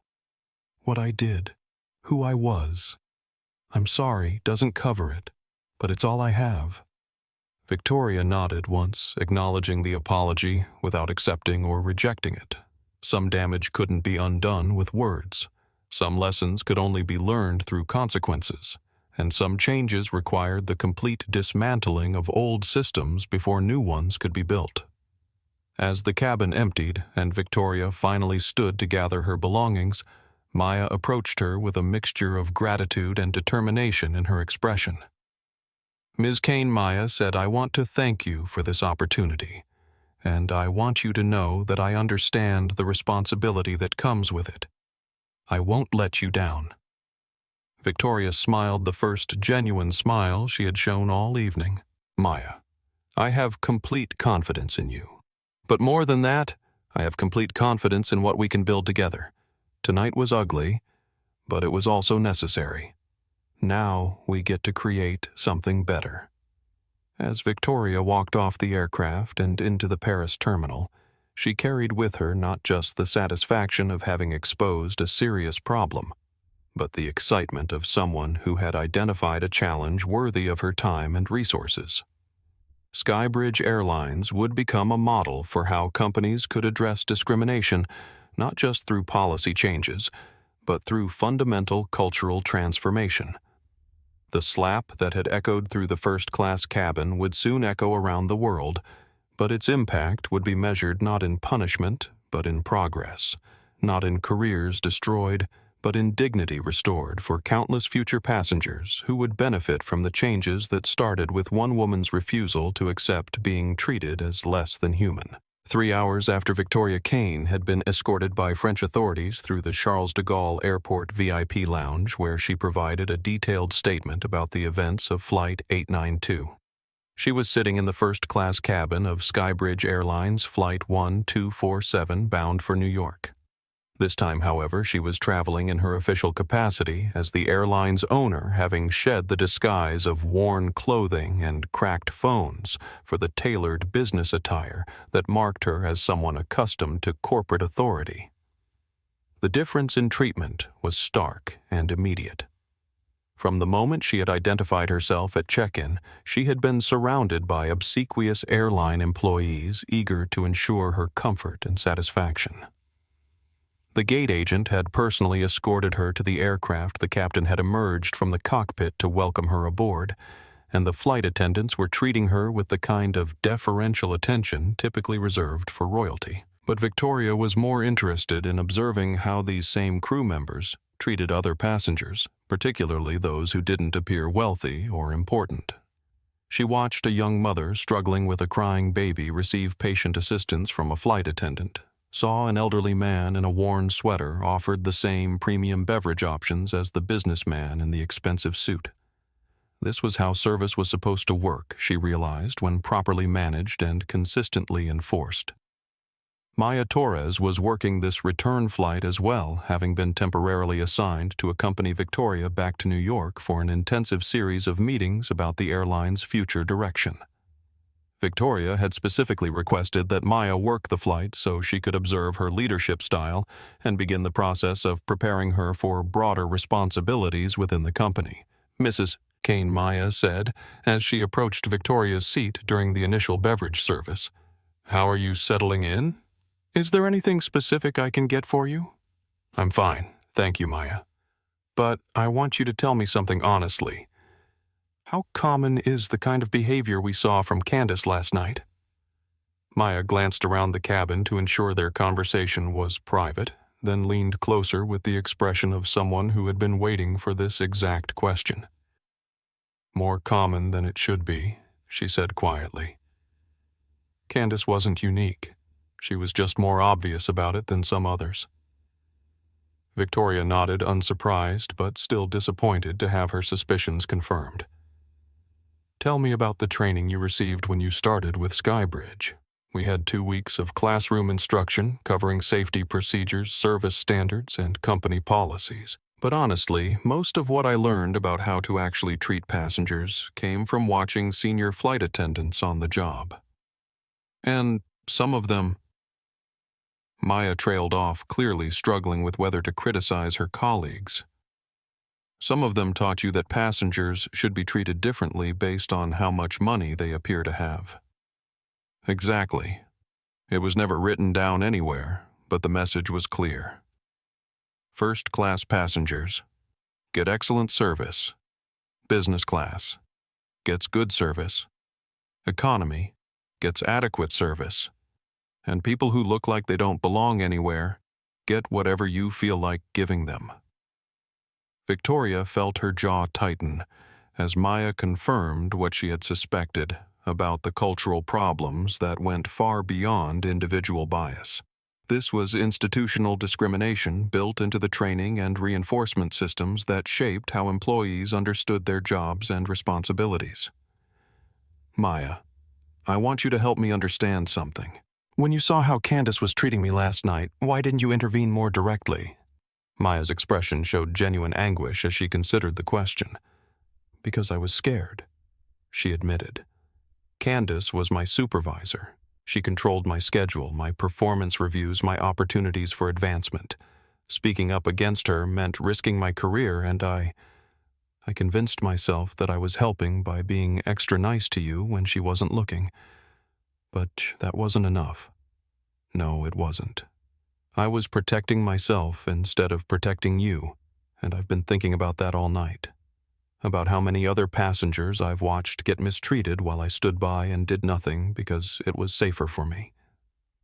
Victoria appreciated Maya's honesty and self-reflection, recognizing in it the kind of moral courage that could be developed and supported with proper leadership. "Maya, I don't want you to carry guilt about last night. You were in an impossible situation, and you handled it as well as anyone could reasonably expect. But I do want you to help me ensure that future employees never face that same impossible choice." "How do we do that?" Victoria opened her laptop and pulled up the document she had been working on throughout the previous day. "We change everything. New training programs that emphasize dignity for all passengers. New evaluation systems that reward employees for treating everyone well, not just the obviously wealthy. New reporting procedures for discrimination complaints. And most importantly, new leadership that models the behavior we expect." Maya leaned forward to look at the screen, her eyes widening as she saw the scope of the changes Victoria was planning. "This is comprehensive. It has to be. The problems we saw last night didn't develop overnight, and they won't be fixed by small adjustments.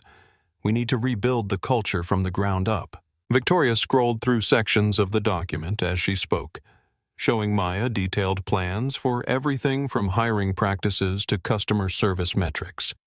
Every new employee will go through bias recognition training. Every supervisor will be evaluated on how well their teams treat all passengers, not just the profitable ones. And every complaint will be investigated by people who understand that discrimination is a systemic problem, not just individual bad behavior. What about employees who resist the changes? People like Candice, who seem to believe that treating some passengers poorly is part of their job. Victoria's expression grew serious. People who can't or won't adapt to treating all passengers with dignity will find other jobs. We'll provide training support and reasonable time for adjustment, but ultimately this isn't optional. Discrimination will be grounds for immediate termination, full stop. As the aircraft reached cruising altitude and the cabin settled into the quiet rhythm of long-distance flight, Victoria found herself thinking about the broader implications of what had happened on Flight 892. The story was already beginning to spread through social media, with passengers who had witnessed the events sharing their experiences and uploading videos that showed Candice's assault and Victoria's revelation of her identity. By the time they landed in New York, Victoria knew the incident would be international news, with implications that extended far beyond one airline's internal policies. This would become a case study in corporate culture, an example of how discrimination could flourish in organizations that didn't actively work to prevent it, and hopefully a model for how meaningful change could be implemented when leadership was committed to doing better. Maya Victoria said as the flight attendant prepared to continue her service rounds, "I want to offer you a choice. You can continue working as cabin crew while helping to implement our new training programs, or you can transition into a management role focused specifically on cultural change and employee development." Maya's eyes lit up with possibility. "You're serious about making me part of the solution, more than part of it. I want you to help lead it. You understand the problems from the inside. You've experienced the pressure to conform to discriminatory practices, and you've shown the integrity to recognize when those practices are wrong. That makes you exactly the right person to help build something better." As Victoria looked around the cabin at passengers and crew members going about their routine activities, she felt a sense of purpose that had been missing from her work since selling CodeStream. Building a tech company had been intellectually satisfying and financially rewarding, but changing an entrenched culture of discrimination felt like something that could make a real difference in people's lives. The turbulence they had experienced on Flight 892 had been more than just unstable air. It had been the shaking apart of assumptions and systems that had operated unchallenged for too long. Now came the harder work of building something stable and fair in their place. Something that would serve all passengers with the dignity they deserved. Victoria opened a new document on her laptop and began typing, starting with a simple principle that would govern all the changes to come. Every passenger who flies with Skybridge Airlines, regardless of appearance, background, or social status, deserves to be treated with courtesy, respect, and dignity. This is not an aspiration. This is a requirement. It was a beginning, the foundation for everything else that would follow. The real test would come not in policy documents or training manuals, but in thousands of daily interactions between crew members and passengers, in moments where people chose between bias and fairness, between comfort and courage. But Victoria Kane had spent her entire adult life turning impossible challenges into achievable goals, and she was confident that with the right people and the right systems, even the most entrenched cultural problems could be solved. The revolution had begun at 35,000 feet, but its impact would be felt on the ground in every airport and aircraft, in every moment where human beings chose to see each other clearly and treat each other well. 6 months later, Victoria Kane stood at the floor-to-ceiling windows of her corner office in Skybridge Airlines' Manhattan headquarters, looking down at the late-afternoon traffic flowing through the city streets 40 floors below. The view was impressive, but her attention was focused on the tablet in her hands displaying the latest customer satisfaction scores that told the real story of the company's transformation. Overall, passenger satisfaction was up 37% from the previous year. Complaints about discriminatory treatment had dropped by 82%. Employee satisfaction scores had risen to industry-leading levels as staff found themselves working in an environment that valued integrity over hierarchy. Most importantly, passenger loyalty was at an all-time high, with customers choosing Skybridge specifically because of the airline's reputation for treating everyone with dignity and respect. The numbers were gratifying, but Victoria knew they represented far more than corporate success metrics. They represented thousands of individual interactions where people had chosen to see each other as human beings rather than social categories, millions of moments where dignity had triumphed over prejudice. Ms. Kane, Maya Torres, knocked softly on the office door, her voice carrying the confidence that had developed over months of successful leadership in her new role as Director of Cultural Development. "The film crew is ready for you." Victoria turned from the window, adjusting the jacket of her navy business suit as she prepared for the final interview in a documentary that would tell the complete story of Flight 892 and its aftermath. The film, produced by an independent studio known for their investigative work, had been following the airline's transformation for the past 6 months, documenting everything from new employee training sessions to passenger testimonials to the broader industry changes that Skybridge's example had inspired. "How did the interview with Candice go?" Victoria asked as they walked toward the conference room that had been converted into a temporary studio. Maya's expression grew serious. Difficult to watch, but important. She was genuinely remorseful about what happened and honest about the prejudices that drove her behavior. The producers think her perspective will help people understand how discrimination can seem normal to people who've never examined their assumptions. Victoria nodded, feeling a complex mixture of satisfaction and sadness about Candice Morrison's situation. After serving 3 months in French prison for assault, Candice had been deported to the United States and permanently banned from working in the airline industry. She was currently employed as a cashier at a discount retail store in Ohio, earning minimum wage and struggling to rebuild a life that had been shattered by her own choices. But Candice had also become an unexpected advocate for change, speaking at diversity training sessions and corporate seminars about the dangers of unchecked bias.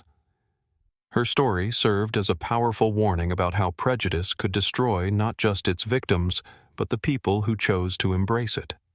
The conference room had been transformed into a professional interview setup with soft lighting and carefully positioned cameras that would capture Victoria's final thoughts on the experience that had changed her company and, in many ways, her life.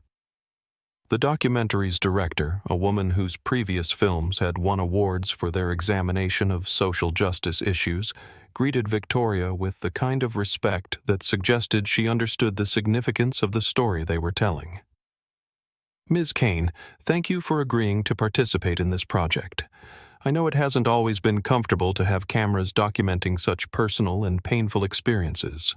Victoria settled into the interview chair, looking directly into the camera with the calm confidence that had served her well in countless business meetings and board presentations.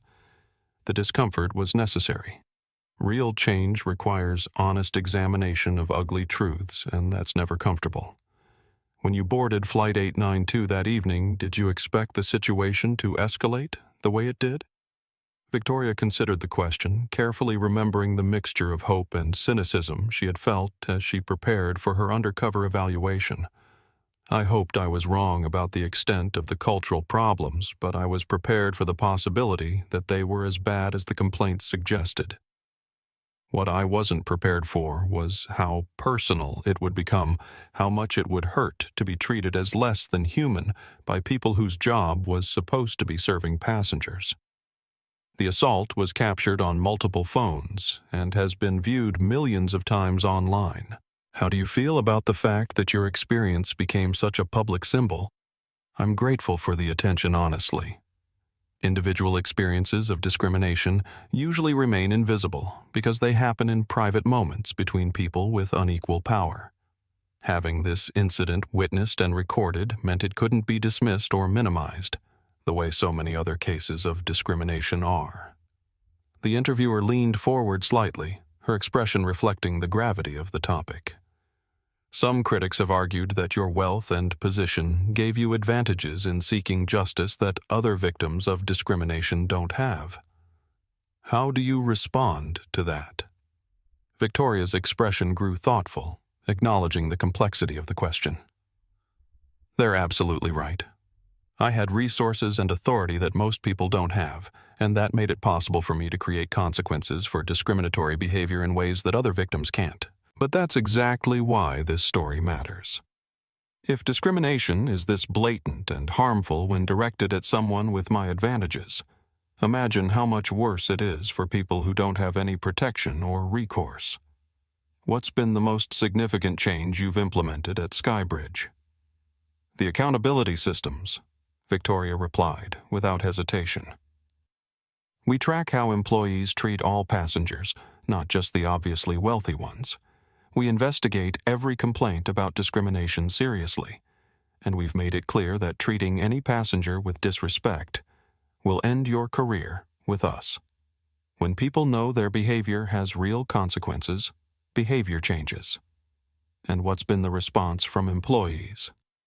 Mixed initially. Some people resented having their assumptions challenged and their behavior monitored more closely. But most employees have embraced the changes because they want to work for a company they can be proud of. It turns out that most people prefer treating others with dignity when they're given clear expectations and proper support. The interviewer consulted her notes briefly before asking her final question. If you could send a message to other business leaders watching this documentary, what would you want them to understand? Victoria looked directly into the camera, her voice carrying the conviction of someone who had seen both the worst and best of human behavior in corporate environments. Discrimination isn't just morally wrong, it's operationally stupid. When you treat customers differently based on prejudice rather than merit, you're literally throwing away money and talent and opportunities. But more than that, you're creating a culture where cruelty becomes normal and dignity becomes optional. She paused, gathering her thoughts for a statement that would serve as both conclusion and call to action. Every organization has a choice about what kind of culture it wants to create. You can build systems that reward bias and hierarchy, or you can build systems that reward fairness and respect. The choice you make doesn't just affect your bottom line, it affects the lives of everyone who interacts with your company. As the interview concluded and the film crew began packing their equipment, Victoria felt a sense of completion that had been building throughout the months of documentation and reflection. The story that had begun with a slap in an airplane cabin was becoming something larger, a case study in how individuals and institutions could choose to do better when confronted with the consequences of their choices. Maya approached her as the conference room returned to its normal configuration, carrying a tablet with the latest metrics from their transformation efforts. The preliminary numbers from this quarter are even better than we expected, she said, her voice carrying pride in what they had accomplished together. Customer complaints are down, employee satisfaction is up, and we're actually profitable again for the first time in 2 years. Victoria smiled, looking at the data that confirmed what she had believed from the beginning, that treating people well wasn't just the right thing to do, it was good business. Maya, I want you to know how proud I am of the work you've done. You've proven that real change is possible when people are committed to making it happen. I learned from watching you, Maya replied. You showed me that sometimes the most important thing you can do is refuse to accept being treated badly, even when that refusal comes at a cost. As the day drew to a close and the office began to empty of employees heading home to their families and their lives outside of work, Victoria remained at her window looking out at the city and thinking about the ripple effects that had spread from a single evening of confrontation and revelation. The documentary would premiere next month, carrying the story to audiences around the world who would see both the ugliness of unchecked discrimination and the possibility of meaningful change.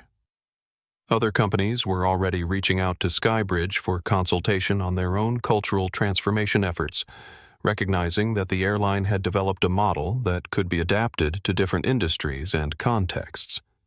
But perhaps most importantly, thousands of passengers were flying on Skybridge aircraft every day, experiencing the kind of respectful service that should be standard everywhere, but still felt revolutionary in its consistency and genuine care for human dignity. Victoria picked up her phone and scrolled through the latest customer feedback, reading messages from passengers who had noticed and appreciated being treated well, regardless of their appearance or apparent social status. One message from a young black woman flying alone for the first time particularly caught her attention. "I want to thank Skybridge Airlines for making me feel safe and welcome throughout my flight. As someone who has experienced discrimination in other travel situations, I was nervous about flying alone, but your crew made me feel like my comfort and dignity mattered just as much as any other passengers. This is what good service looks like." Victoria closed her phone and gathered her things, preparing to head home with the satisfaction of knowing that the work they had done was making a real difference in real people's lives. The transformation of Skybridge Airlines had begun with her willingness to experience discrimination firsthand and refuse to accept it as normal. But it would continue through thousands of daily choices by employees who had learned to see every passenger as deserving of dignity, respect, and excellent service, regardless of who they were or what they looked like.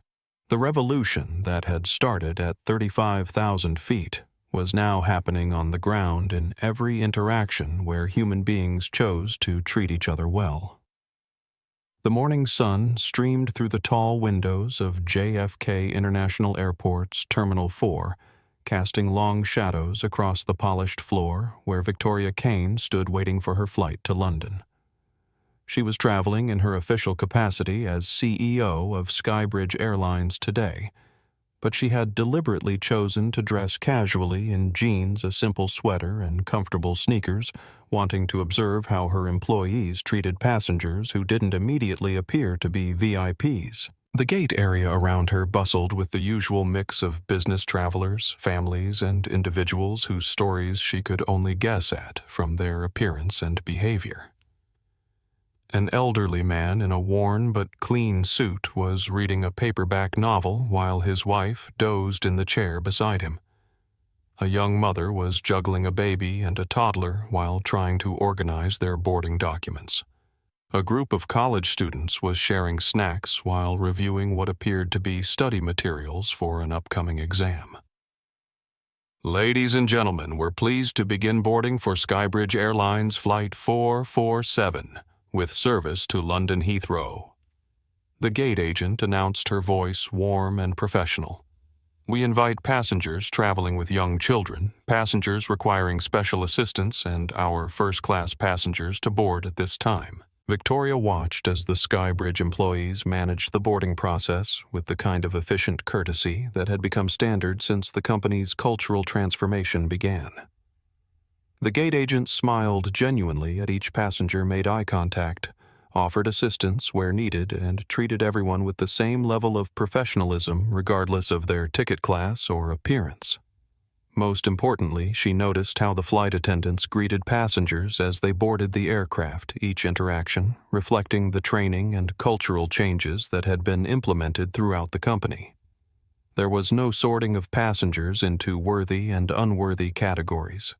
No differential treatment based on clothing or perceived social status, just consistent, respectful service for everyone who had purchased a ticket. Victoria's phone buzzed with a text message from Maya Torres, now serving as Vice President of Customer Experience and Cultural Development, who was working this flight and had spotted Victoria in the boarding line. "Welcome aboard, boss. I promise you'll have a completely boring, discrimination-free flight today." Victoria smiled and typed back, "That's exactly what I'm hoping for. Boring is the goal." As she settled into her first-class seat, Victoria noticed that the passenger in 1B was the elderly man she had observed reading in the gate area. His suit was clearly not expensive, and his luggage was well worn but clean and carefully maintained. The flight attendant serving first class today was someone Victoria didn't recognize, a new hire who would have gone through the comprehensive bias awareness training that was now standard for all Skybridge employees. "Good morning, sir," the attendant said to the elderly gentleman, her tone exactly as warm and respectful as it would have been for any passenger. "Welcome aboard. Can I take your jacket for you, or is there anything else I can help you get settled?" "That's very kind. Thank you." The man replied with a smile that suggested he wasn't accustomed to such attentive service. "This is actually my first time flying first class. My daughter surprised me with an upgrade for my birthday." "How wonderful," the attendant replied, her enthusiasm genuine rather than performative. "We'll make sure it's a memorable experience. Would you like some champagne before we take off, or perhaps some juice or coffee?" Victoria watched the interaction with professional satisfaction, noting that the service was exactly what it should be: attentive, respectful, and focused on the passengers' comfort rather than their perceived social status. This was what good training looked like when it was properly implemented and consistently reinforced by leadership that actually cared about treating people well. When the flight attendant reached Victoria's seat, the service was equally professional, with no special deference or recognition of her position within the company. "Good morning and welcome aboard. Is this your first time flying with Skybridge Airlines?" "No," Victoria replied with a small smile, "but I always look forward to seeing how you're doing." As the aircraft pushed back from the gate and began its taxi to the runway, Victoria reflected on how much had changed since that evening 6 months ago when she had boarded Flight 892 in disguise. The transformation of Skybridge Airlines had been more successful than even she had dared to hope, with measurable improvements in customer satisfaction, employee morale, and financial performance that proved treating people well was not just ethically right, but also good business.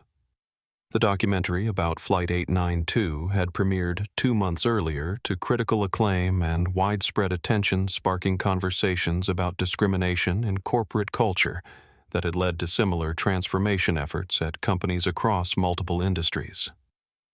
Victoria had been invited to speak at business schools, diversity conferences, and corporate leadership seminars about the experience and the lessons learned from it. But perhaps most importantly, the story had inspired individual employees throughout the service industry to examine their own biases and commit to treating all customers with dignity and respect. Victoria regularly received messages from flight attendants, hotel workers, restaurant staff, and others who had recognized themselves in Candice Morrison's story and decided to change their behavior before it was too late.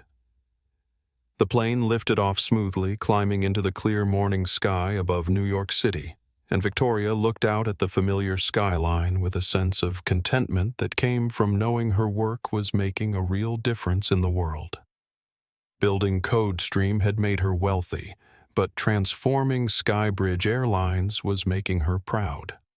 Her phone buzzed with another message, this one from an unexpected source.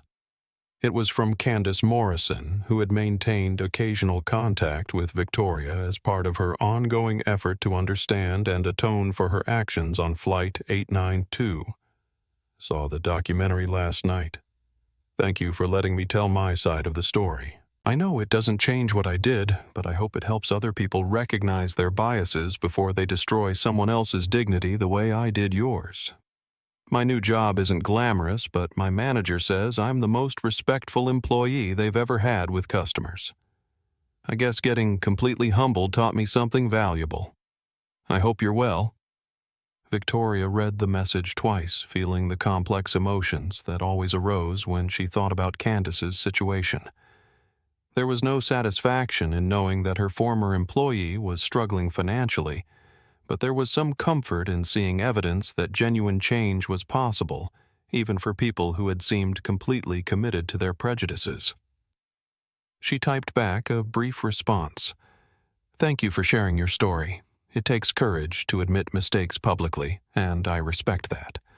I hope you continue finding ways to treat others with the dignity we all deserve." As the flight reached cruising altitude and the cabin settled into the peaceful routine of long-distance travel, Victoria opened her laptop and began reviewing the latest reports from Skybridge's cultural transformation initiatives. The data continued to show progress, but more importantly, the anecdotal evidence suggested that real lasting change was taking root in the company's operations. Employee retention was up particularly among staff members who had previously felt pressured to participate in discriminatory practices. Customer complaints about poor service had dropped to near zero, while compliments about excellent service had increased dramatically. Most significantly, passengers were choosing Skybridge specifically because of the airline's reputation for treating everyone with respect, creating a competitive advantage based entirely on basic human decency. Victoria closed the laptop and looked around the first-class cabin, noting how peaceful and comfortable the atmosphere was when everyone was being treated well. The elderly gentleman in 1B was enjoying his champagne and chatting warmly with the flight attendant about his upcoming visit to London. A businessman across the aisle was working quietly on his computer, occasionally pausing to thank crew members for their attentive service. A young woman in 2C was reading a book, looking completely relaxed and comfortable in an environment that validated her right to be there. This was what air travel was supposed to be like, Victoria realized. Not a hierarchy where some people were deemed worthy of dignity and others were not, but a shared experience where everyone who had purchased a ticket received the respectful treatment they had paid for. The transformation of Skybridge Airlines had begun with a single moment of violence born from unchecked prejudice, but it had evolved into something much larger. A demonstration that corporate culture could be changed, that discrimination could be eliminated through proper leadership and accountability, and that treating people well was not just morally right, but also practically effective. Victoria settled back in her seat and closed her eyes, feeling the satisfaction of someone whose work was making the world a little bit better, one interaction at a time. The revolution that had started with a slap at 35,000 feet was now happening on the ground in every moment where human beings chose to see each other clearly and treat each other with the dignity that everyone deserved. The flight continued smoothly toward London, carrying passengers who would never know how much safer, more respectful, and more dignified their travel had become because one woman had refused to accept discrimination as the normal price of existing while black in America, and had used her power not for revenge but for real lasting change that would benefit countless others for years to come. If this story moved you, please like and subscribe to our channel for more inspiring stories of courage, justice, and transformation. Share your thoughts in the comments about times when you've witnessed or experienced discrimination, and how we can all work together to create a world where everyone is treated with dignity and respect. Your voice matters, and together we can build a society where character is valued more than appearance, and where basic human decency isn't revolutionary. It's simply the standard we all expect and deserve.